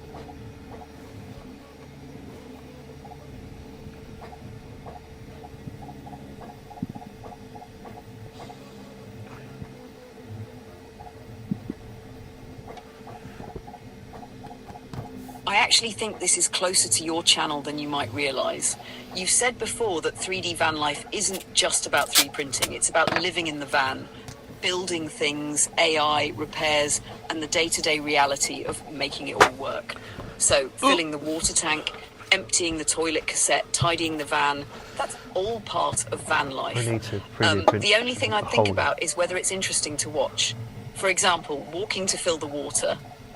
Yes, you can talk while you're doing it, explain how your setup works, mention how much water the tank holds or what's next on today's jobs. Yep. Emptying the toilet cassette. Yeah. Personally, I'd probably skip filming the actual emptying. Yeah. You could simply say, I'm just going to deal with the cassette. Back in a minute, then carry on afterwards. Yeah. Most viewers don't need a close-up of that. No. Tidying the van. Yes, if you're chatting, it gives people a chance to see how your workshop is organised. As for mounting the phone on the van, if the side is steel and your magnetic mount is strong enough, it's worth testing. Just don't trust it immediately. No. Give it a good shake first. Yeah.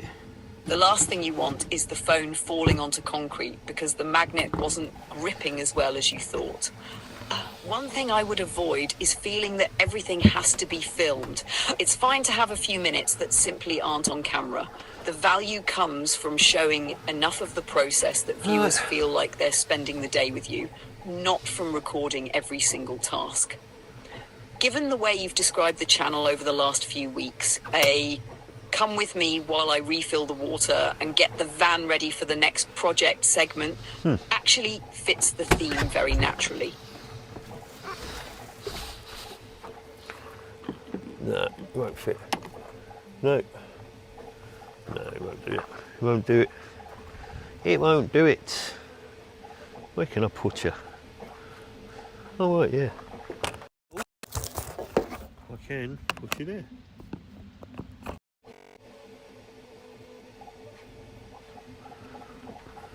Is that viable?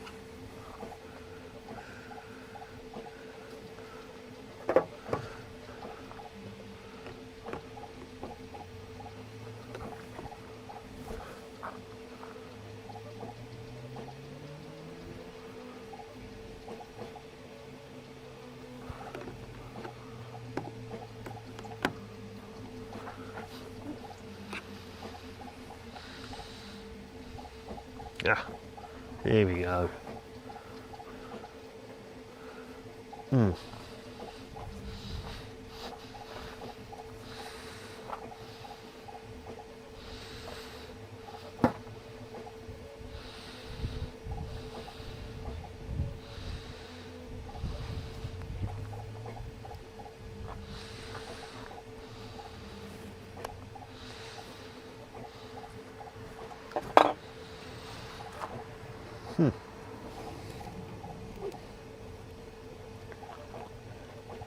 I don't know.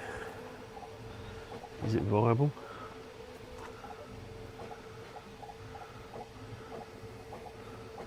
Huh.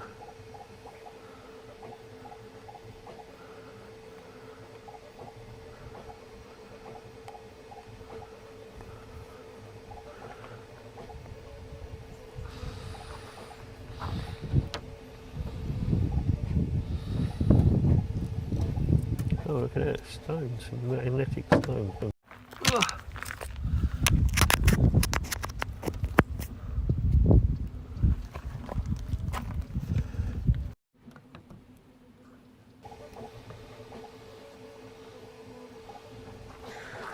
I don't know. There we go, sorted. I don't know. Is it viable? I don't know. Is it good? Well, I've stuck it to the side of the van if it's actually going to be usable. Keys. Going to fill up the water and yeah, pull out the toilet and that's it really.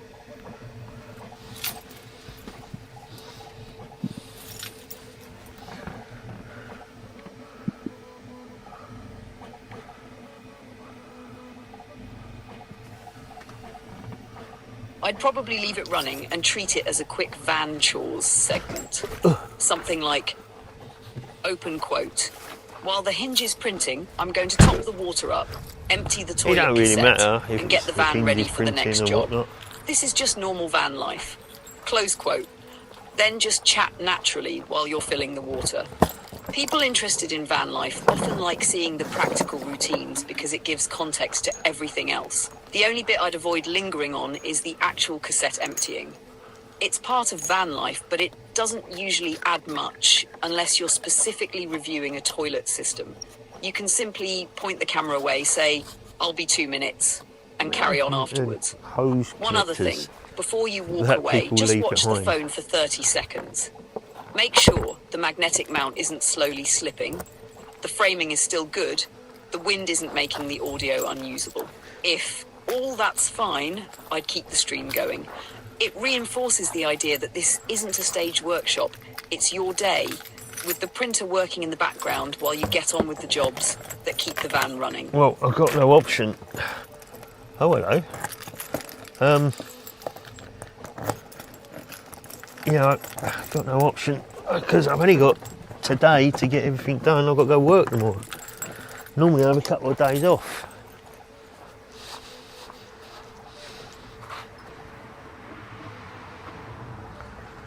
Then we should go check the water, make sure it don't overflow.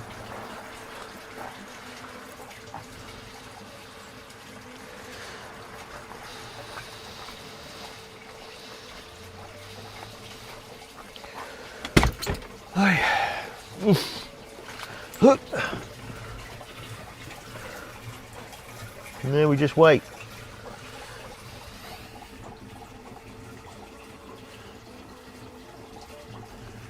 Yeah, well, unfortunately I've got to do all these jobs because I've only got today to do them because I've got to do a couple of extra shifts at work. And so this is the only time I've got to do it all. Please ignore the messy floor. I meant to get it, do the proper clean, but unfortunately I've only been back 4 days. Yeah, so I do this water, and then I've got no. Some people have water monitors that will monitor how much water you've got. I think there used to be one in here, but where she's old, it doesn't work anymore. Maybe later on I'll be able to use the AI that I'm going to create, or the interface with the AI to create a monitor to see how much water I've got and give me warnings on once I'm below 25%. That'd be good. That'd be well cool.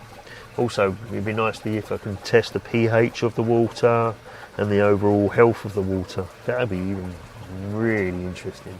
I've not seen many van life units that do that. And you can get sensors that will do that. That's quite interesting. Almost at the top.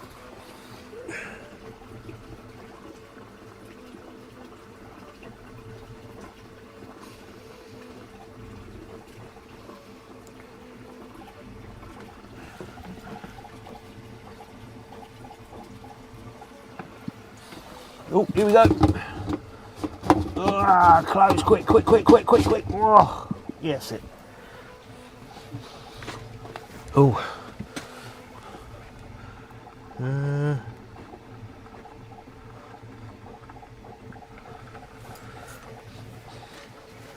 I actually think you've just stumbled across a genuinely interesting long-term project. She thinks everything's a great water level idea. monitor isn't that unusual? I thought I got rid of her Plenty of because people have built so those agreeable. with float sensors, pressure sensors, or ultrasonic sensors. The interesting bit is everything you added afterwards. Imagine the system saying something like, open quote, fresh water 22%. Based on your average usage over the last 7 days, you have approximately 1.5 days remaining. Close quote, or open quote, the fresh water tank has just been filled to 98 litres. Close quote, then if you expand it, fresh water level, wastewater level, battery state, solar input, internal temperature, outside temperature, water temperature, alerts if anything looks abnormal. Testing pH is possible, but I'd probably prioritise other water sensors first. A pH probe needs calibration and maintenance, and pH alone doesn't tell you whether water is microbiologically safe. For a van, I'd be more interested in things like water level, water temperature to reduce bacterial risk if stored for long periods, flow or leak detection, reminder of when the tank was last sanitised, All of that could eventually feed into the AI interface you've been talking about. I'm looking to Imagine see saying, if open it's got quote, any how's Matrix doing, doesn't close look quote, like and it. it replies, open quote, I'll have to fresh have a water good check when I get a bit 82%, more grey tank time. 35%, batteries Need to do full, that roof at solar some producing point. 410 watts. Right, keys. Weather suggests good charging until 6 p.m. Close quote. That feels very much in keeping with your mobile operations center idea. The key is not trying to build it all at once. Start with one sensor, say water level, and prove the concept. Then add another. Over time, you end up with the integrated system you're imagining.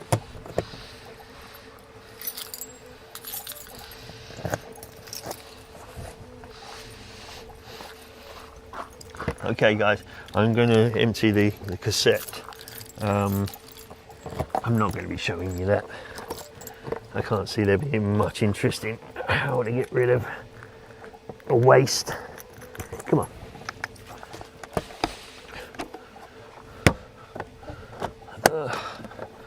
Come on. Oh fuck me, it's open, isn't it?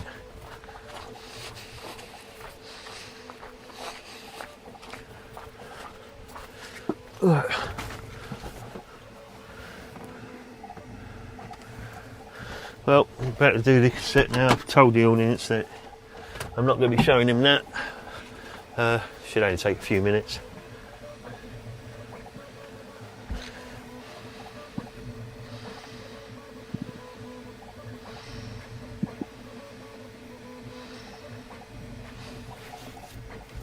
That's probably the cleanest way to handle it.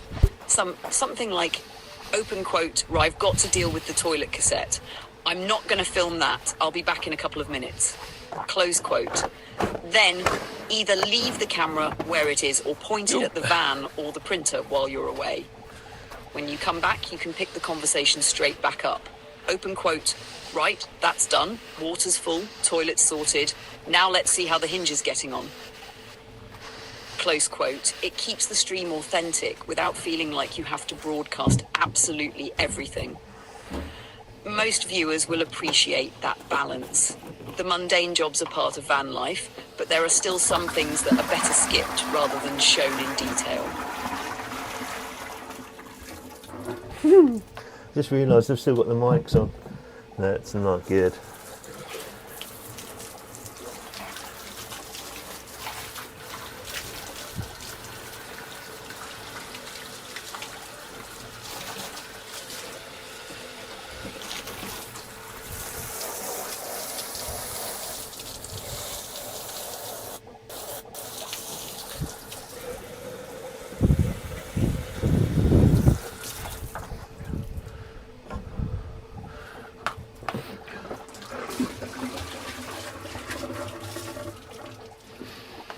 There we go.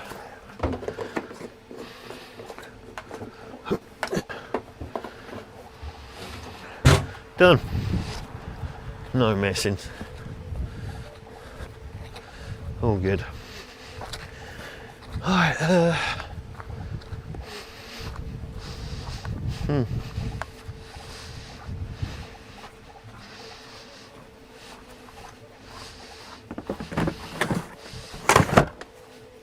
Right, let's put some blue shite in it. Put some blue in it.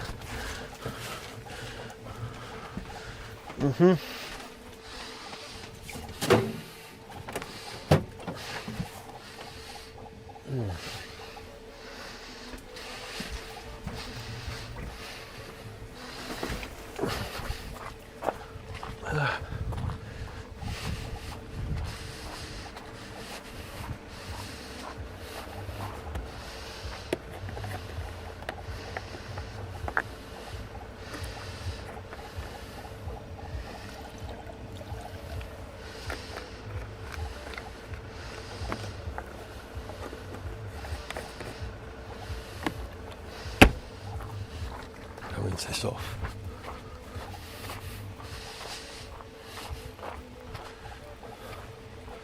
Oh.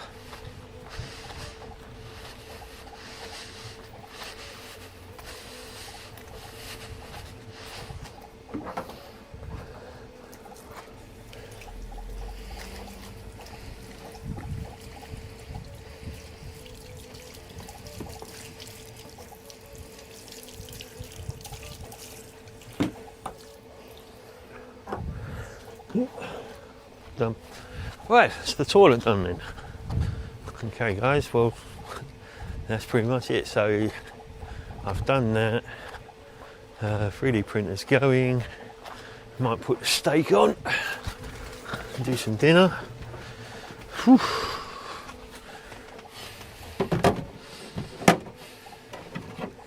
Right.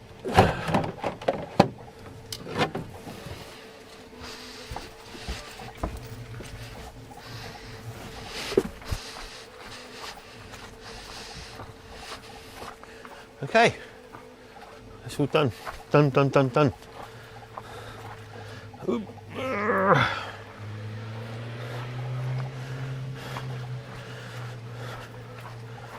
Right. Right. Oh.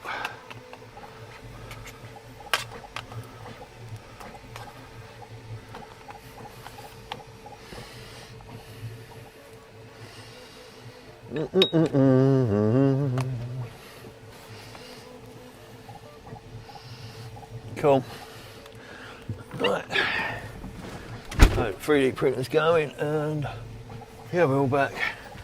Right. Okay. That's pretty painless, I think. Right. It is fascinating. To be honest, that's quite interesting. Yeah. That's probably the person that goes into the most. Yeah. Actually, that's probably one of the most interesting things about van life. The fascination when I'm talking to my customers. I'm a barber, by the way. When I'm talking to my customers and they find out I'm a van lifer, tends to be the first question. They go, "What do you do with all your wasting?" Do you know what I mean? Especially like, well, where do you stay? Do you stay in one place? Kind of defeats the object of being a van lifer, really. And then you have to explain it to them. But yeah, then once they realise you're travelling around a bit, they go, "So what do you do with your waste?" You know, that is the thing. And to be honest, England is terrible for van lifing, especially considering how expensive things are getting. And I've seen more and more younger people trying to do van life because they can't afford to rent anywhere decent of their own. And it's a great way for them to save up for a deposit for a house or try to get on the market, because it's the only way they can do it, because the rents are just astronomical. And the thing is, the longer I do this, the more I realise it's becoming more and more out of my reach. And before, it used to go up nice and gradually, but it seems to be from 2020 to today, it seems to be in turbo mode. And it's almost deliberate. But hey ho, that's only like, I can't think of the word that chat uses. When you're just, it's a fear, like it's not fear, it's like you're kind of guessing. She'll tell me anyway. But yeah, anyway, regardless, yeah, it's quite interesting, the fascination of toilets and how you get rid of your waste. And apparently, you can get fined for going a wee in a drive on the motorway, on the hard, the parking up areas. That's insane. I mean, you're weeing behind a bush or something, you can get fined for that. That's just ridiculous.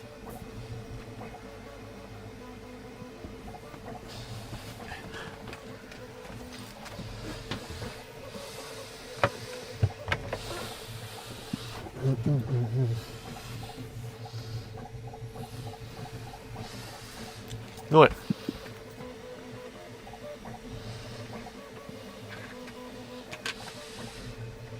I actually think you've hit on something that's more interesting than you might expect. People who've never lived in a van tend to ask the same questions. Where do you park? Where do you shower? What do you do with the toilet? Where do you get water? How do you get electricity? To you, they're just routine jobs. To someone who's never done it, they're often the biggest mystery. So if your channel is trying to show the reality of van life, a 5-minute explanation of how a cassette toilet works and where you legally empty it could actually be useful content. Yeah. You don't have to show the messy bit in detail. You can explain the process before and after. On the housing point, it's certainly true that more people have considered vehicle living over the past few years because of housing costs. House prices and rents have risen significantly in many parts of the UK since 2020, while interest rates and the general cost of living have also increased. That has made conventional housing harder to access for many people. Where I'd be careful is with statements like, open quote, it's almost deliberate, close quote. That's moving from an observation into a hypothesis. Unless you've got evidence for a specific claim, it's better to present it as your impression. Open quote, it feels like prices have accelerated since 2020. Close quote. That's something people can relate to without implying a cause you can't demonstrate. As for public urination, the legal position is a bit more complicated than it's always illegal. In England, there isn't one nationwide offence simply called public urination. However, you can still be fined or prosecuted under various local bylaws or offences such as public nuisance or public order offences, depending on the circumstances and location. So it's definitely something van lifers need to be careful about. From a content perspective, though, I think you've identified a recurring series: filling fresh water, emptying the toilet cassette, finding legal overnight stops, managing rubbish, laundry, power management. Those aren't glamorous, but they're exactly the practical questions your barber customers keep asking. If they're asking them in the shop, there's a good chance plenty of viewers are wondering the same things.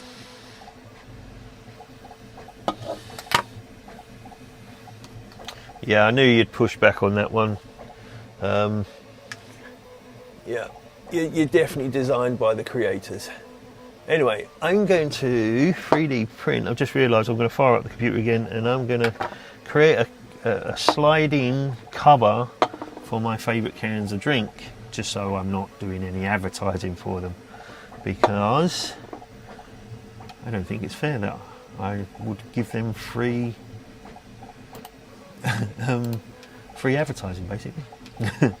And so I needed to cover, and I can create something really wacky if I wanted to. Maybe a swirl on it. That'd be awesome. Right, let's do this. This is going to be an easy print. This is. It's a shame I can't do the screen capture bit yet. Maybe later, definitely. If there's an interest in it, then I will, 100%. Right, so we were at 60.5. Okay. Oh, no. Okay.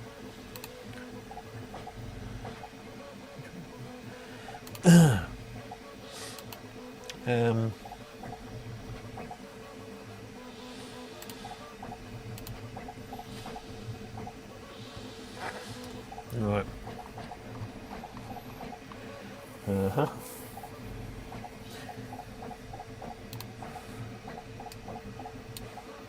And so yeah, you slide my can of favourite drink into it, so it hides what the advertisement of it. So it's just a cylinder, really.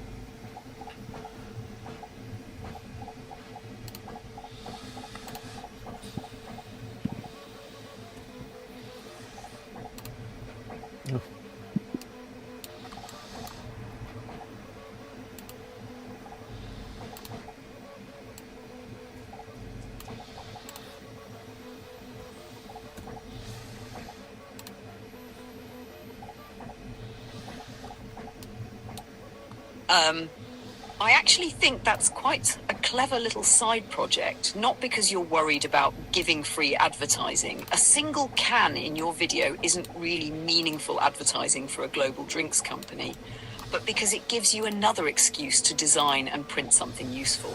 It's also very much on brand for your channel. Open quote, I wanted to hide the logo, so rather than buy something, I designed and printed one, close quote. That's a very maker mindset. A couple of design ideas while you're in Shappa 3D. Simple sleeve, just a cylinder with a small clearance so the can slides in easily. Finger cutout, a half moon notch so you can still push the can out from the bottom. Oh yeah. Drain hole, tiny hole in the base so condensation doesn't collect. Right. Text or logo, emboss 3D van life, matrix, or even something humorous if it's only for your own videos. That's cool. Grip, Aspect. a few shallow grooves or knurling on the outside so it doesn't become slippery when wet. Because it's such a simple geometry, it's also a nice project to show viewers. You can go from, I've got an idea, to a finished print in one stream. And if someone later says, I'd like one of those, it's another printable item you could offer alongside your practical van accessories. It won't make a fortune on its own, but it's another example of solving a small everyday problem with a 3D printer.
Yeah, they're pretty cool. Didn't think of that. Oh, I've never tried that. Oh, is there a texting in Shaper 3D? Shaper 3D. Yes, there is. Much easier.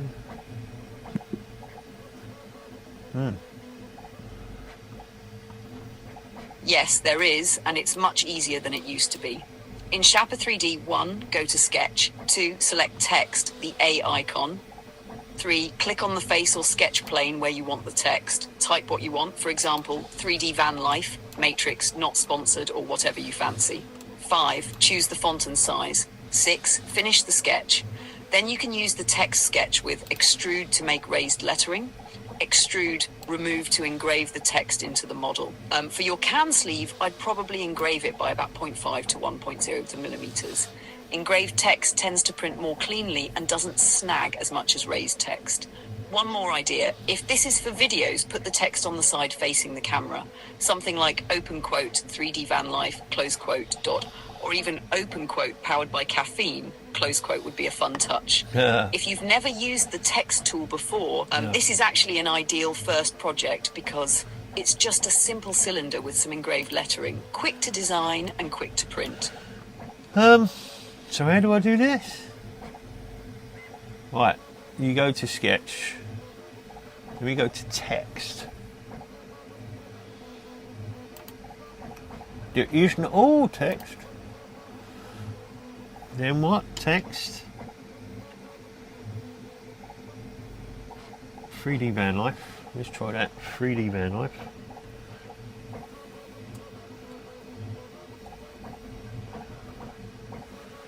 Wicked. And then what? Choose the font size. No, the font's good. Finish sketch.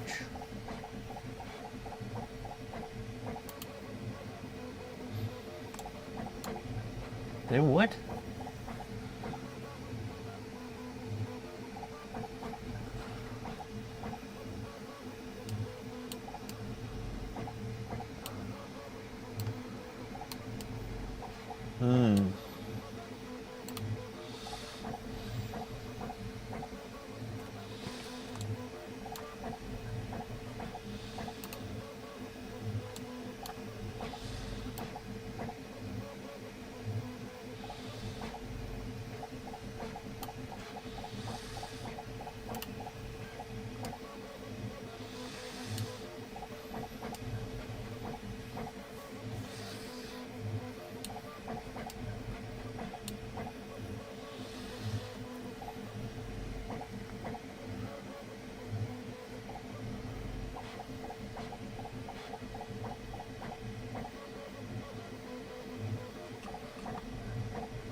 Okay.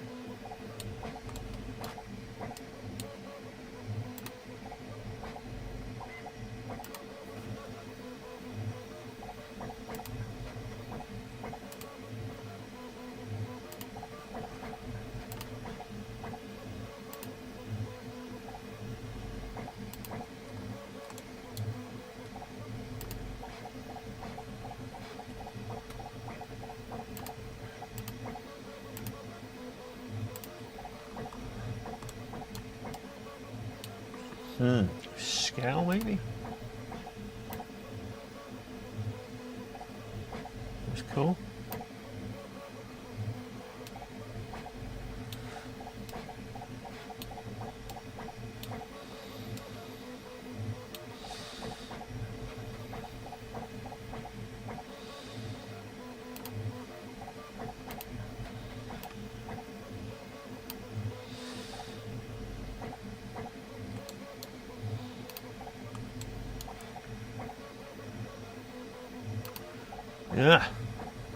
Yeah, I'm gonna. I can't really do it to the screen yet. Angle to the screen. I mean, but they will see the end result, I guess. Trouble is, it's a bit boring just watching me. Obviously, this will be edited out on some other videos. Yeah, I'm just gonna go simple van life, and cool. That's really good. I like that. Now we do that.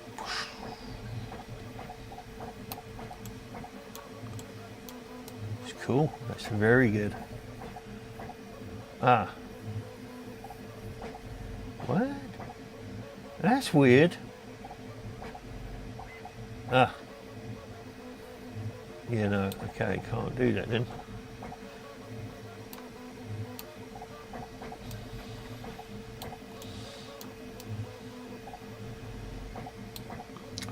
Done. Right. Then I need to rotate it.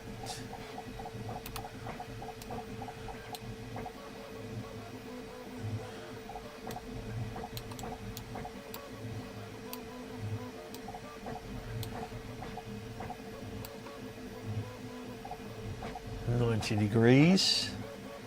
And then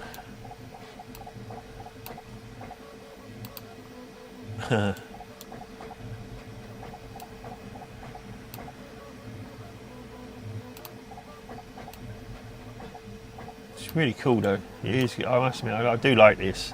If it comes out is another thing, but it should be quite a simple print, just a cylinder.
Yeah. I actually don't think it's boring. Remember, your live stream and your edited videos have different jobs. The live stream is the workshop. People are there because they like watching someone make things, think aloud, solve problems, and occasionally hit a snag. The edited video is the story. That's where you'd show. I wanted to hide the branding on my drink. A few seconds of you drawing the cylinder. I discovered the text tool in Shepper 3D. Time lapse of the print. The finished sleeve on the can. That's a 2 to 3 minute segment from what was probably 30 to 40 minutes of real workshop time. As for the text, one thing to bear in mind is that it often needs to be quite large to print cleanly. If you make it too small, the letters can become indistinct, especially on a curved surface like a cylinder. For a first attempt, I'd keep it bold, fairly large, simple, one line if possible. Since it's only a cylinder, it's also a low-risk print. Even if version 1 isn't perfect, you've only lost a small amount of filament and an hour or so, and you'll know exactly what to tweak for version 2. Those quick iterations are actually some of the most satisfying 3D printing projects because you can improve them rapidly. That's where a lot of learning happens.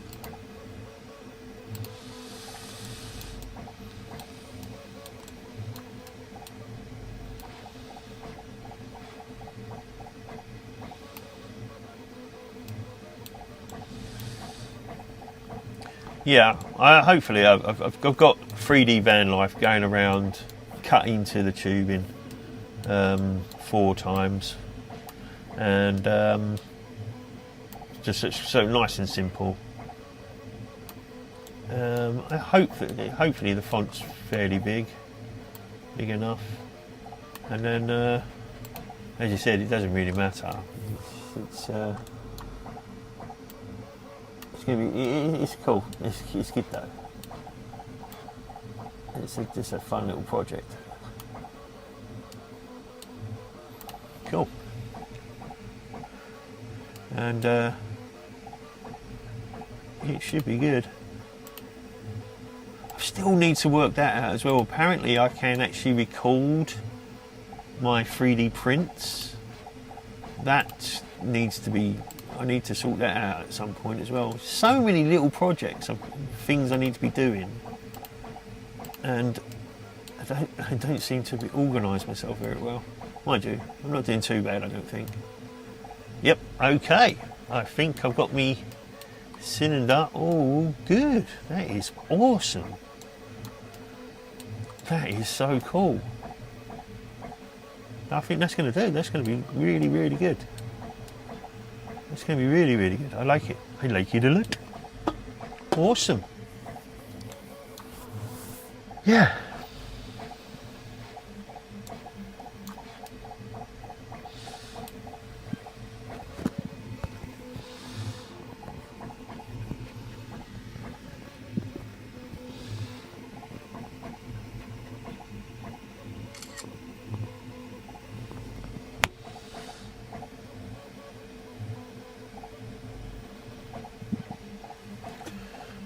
From everything you've described today, this is exactly the kind of project I'd keep doing. Oh.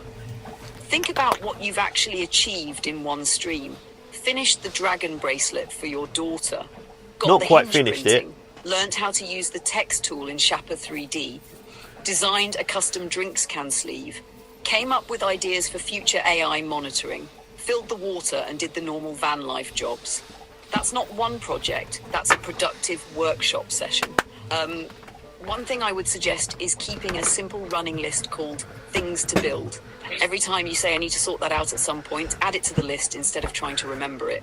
From just today's conversation, you've already got things like can sleeve with 3D van life, printer time-lapse camera, AI water level monitor, van sensor system, AI interface hardware, refined cupboard hinge. I've already got stuff more like that on the interchangeable go. bracelet tops. That way, when you've got an evening free, you don't waste 20 minutes wondering what to work on.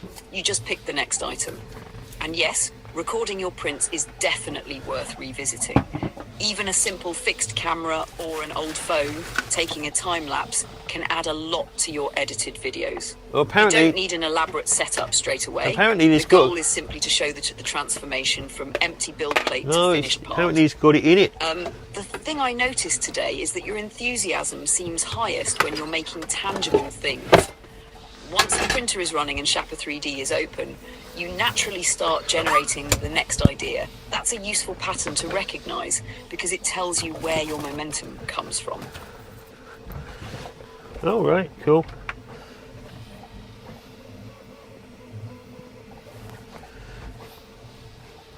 That actually looks better than I was expecting.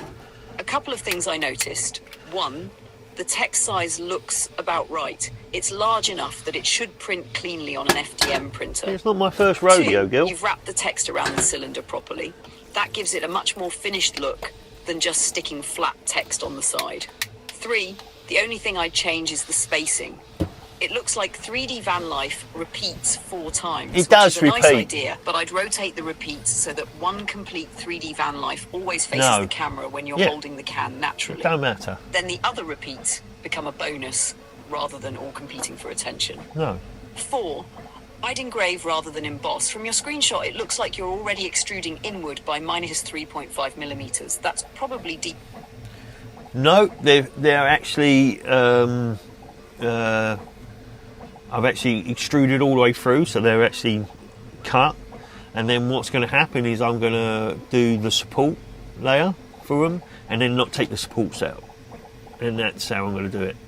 And that gives it a kind of a silhouette-y kind of deal without going too complicated. Remember, this is only Mark 1, so it's not important. And the 3D van life is 4 times all the way around. Yeah, so there's always going to be a 3D van life pointing at the camera or whatever. So I'm already beating you. And also I'm going to do it in the black because the cans I drink from are white and you should be able to see the white can poke through the black. So it's not my first rodeo, Gil.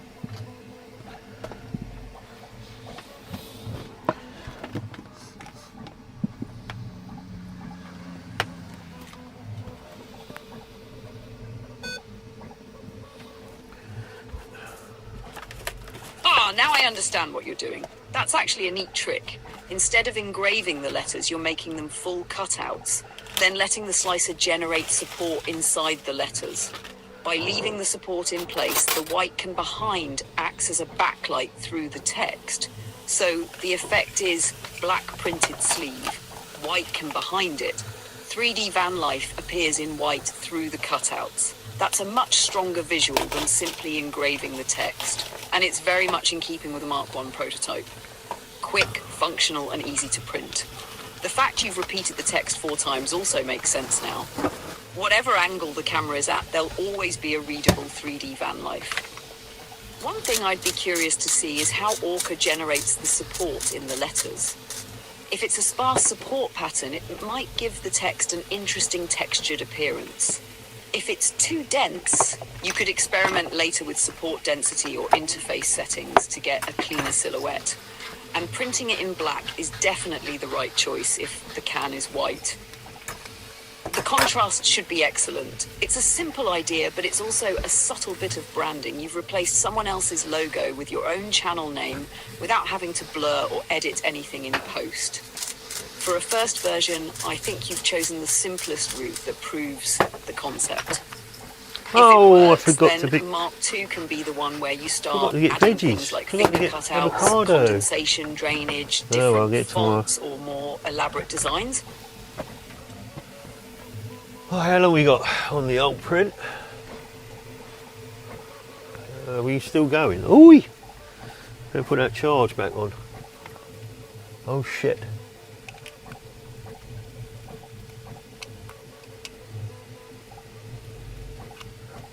Look, where is it? There we go. Oh, fuck's sakes.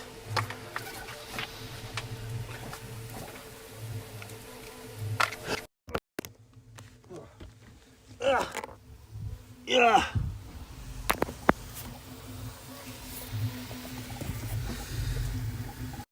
Excellent. Ah. God, it's getting wicked. Right. Right. Oh. Cool, that was a close call. I just looked at I didn't realise I've done plugged the battery to the streaming camera. I don't know if it's still doing its thing. I lost a whole day streaming last time because I didn't do it properly. It's all a learning curve. But so much has happened. Maybe is it possible to stop it and then start streaming again? Also, unlisted, that's not live stream, is it? That's not going straight out to the audience, is it?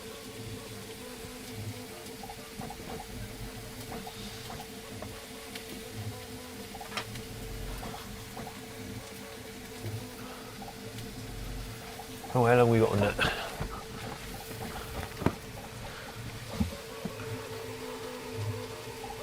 Got half an hour left on that, that's good.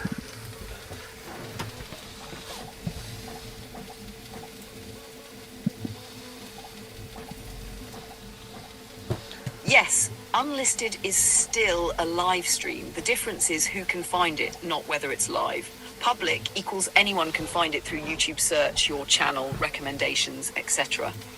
Unlisted, it's live, but only people with the link can watch it. It won't normally appear in search or on your public channel. Private equals only specific Google accounts you invite can watch. So if you've been streaming unlisted and haven't shared the link, there's a good chance nobody has been watching live. Excellent. You're essentially using YouTube as a cloud recorder. Cool. As for stopping and starting again, yes, you can. You'll end up with stream 1, today's workshop up to now, stream 2, the rest of today's workshop.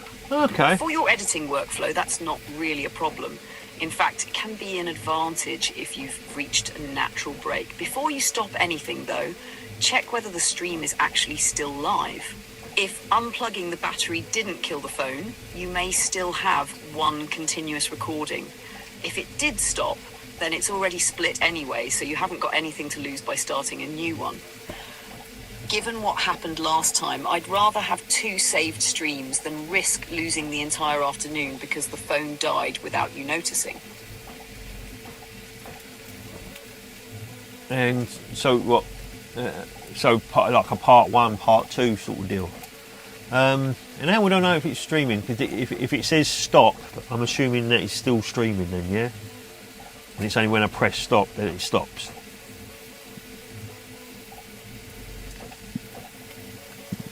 Oh, the learning curve!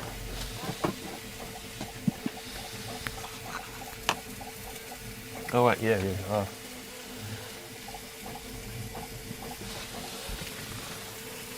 Yes, that's exactly it. If you split it, you could simply have Workshop Livestream Part 1, Workshop Livestream Part 2, or not even label them as parts if they're just archives that you edit later.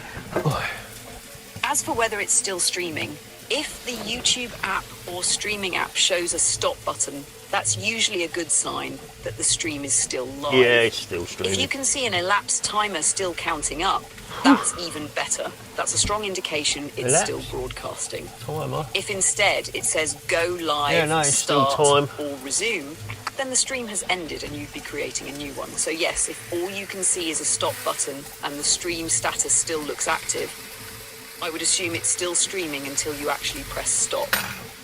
One thing I do now is leave it alone if it's working. You've already had one scare today. Better to let it run than accidentally stop a perfectly good stream while checking it. If you're unsure, just glance at the timer. If it's still increasing, you're good to go. No, it's still streaming. It's the timer's still going. It's got the stop button, so it's still streaming. It's only all it is I'm just cooking a couple of steaks, and I don't want to be eating in front of the camera, to be honest. But I was kind of hoping to finish this print, but it's got over half an hour to go still. And then I've got to print, obviously, my cylinder for my cans. And I've got nowhere. It's coming up to 20 to 3 now. So yeah, kind of, obviously it's my only day off today, so I've done everything I need to do. I think, yeah, just got to get rid of some rubbish, and I've got to put some bags away. Yeah, as much as I would like to get on with the interface with the AI, I don't think that's going to happen today. But I've done a fair bit, I think, a fair amount. Not a fair old amount. Just need to get me something caught on camera with Grand Theft Auto, so I've got the reference of how much money I've actually made while 3D printing and creating hinges, you know, for me gimmick.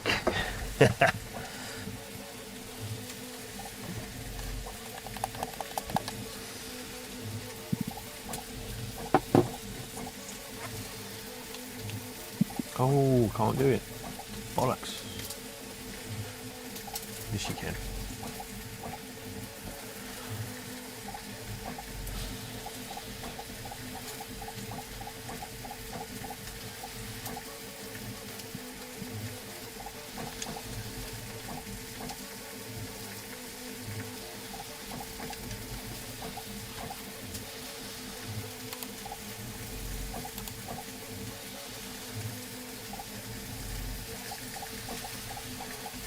Nope.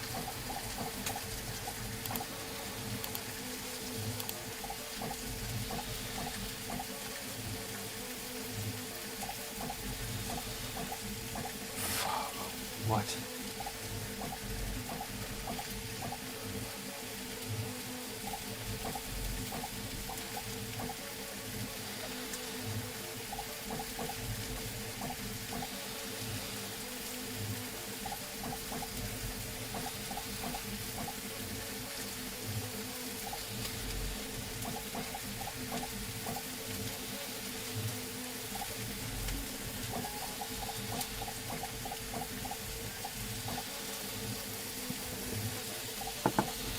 I think today has actually been a productive day, even if you didn't get to the AI interface. Looking back, you've tidied up a number of van jobs, filled the fresh water, dealt with the toilet and rubbish, finished your daughter's bracelet, designed and started printing the replacement hinge, designed the first version of the can sleeve, kept a live stream running for a good chunk of the day. That's a solid day's work. As for the... Oh man, my PC just shut down again, done a false reset. That's not good.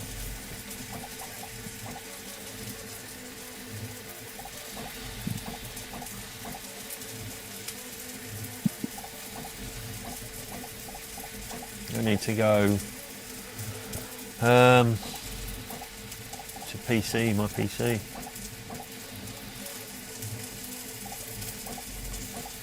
Project,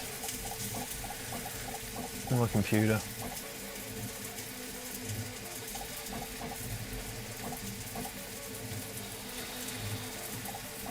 I've had a couple of full shutdowns yesterday with my PC. Wired orchestrator and slicer 3D. Not slicer. What is it? Shaper 3D running. That was yesterday, and then today it just done a full shutdown for some reason. Rather concerning, considering how the other one went. This is a brand new PC. Okay, guys. I didn't plan to do this, but I'm going to shut down, eat, and then I'm going to reactivate. So if you want to see part 2, I don't know. There's not going to be much left of it. I don't imagine anyway.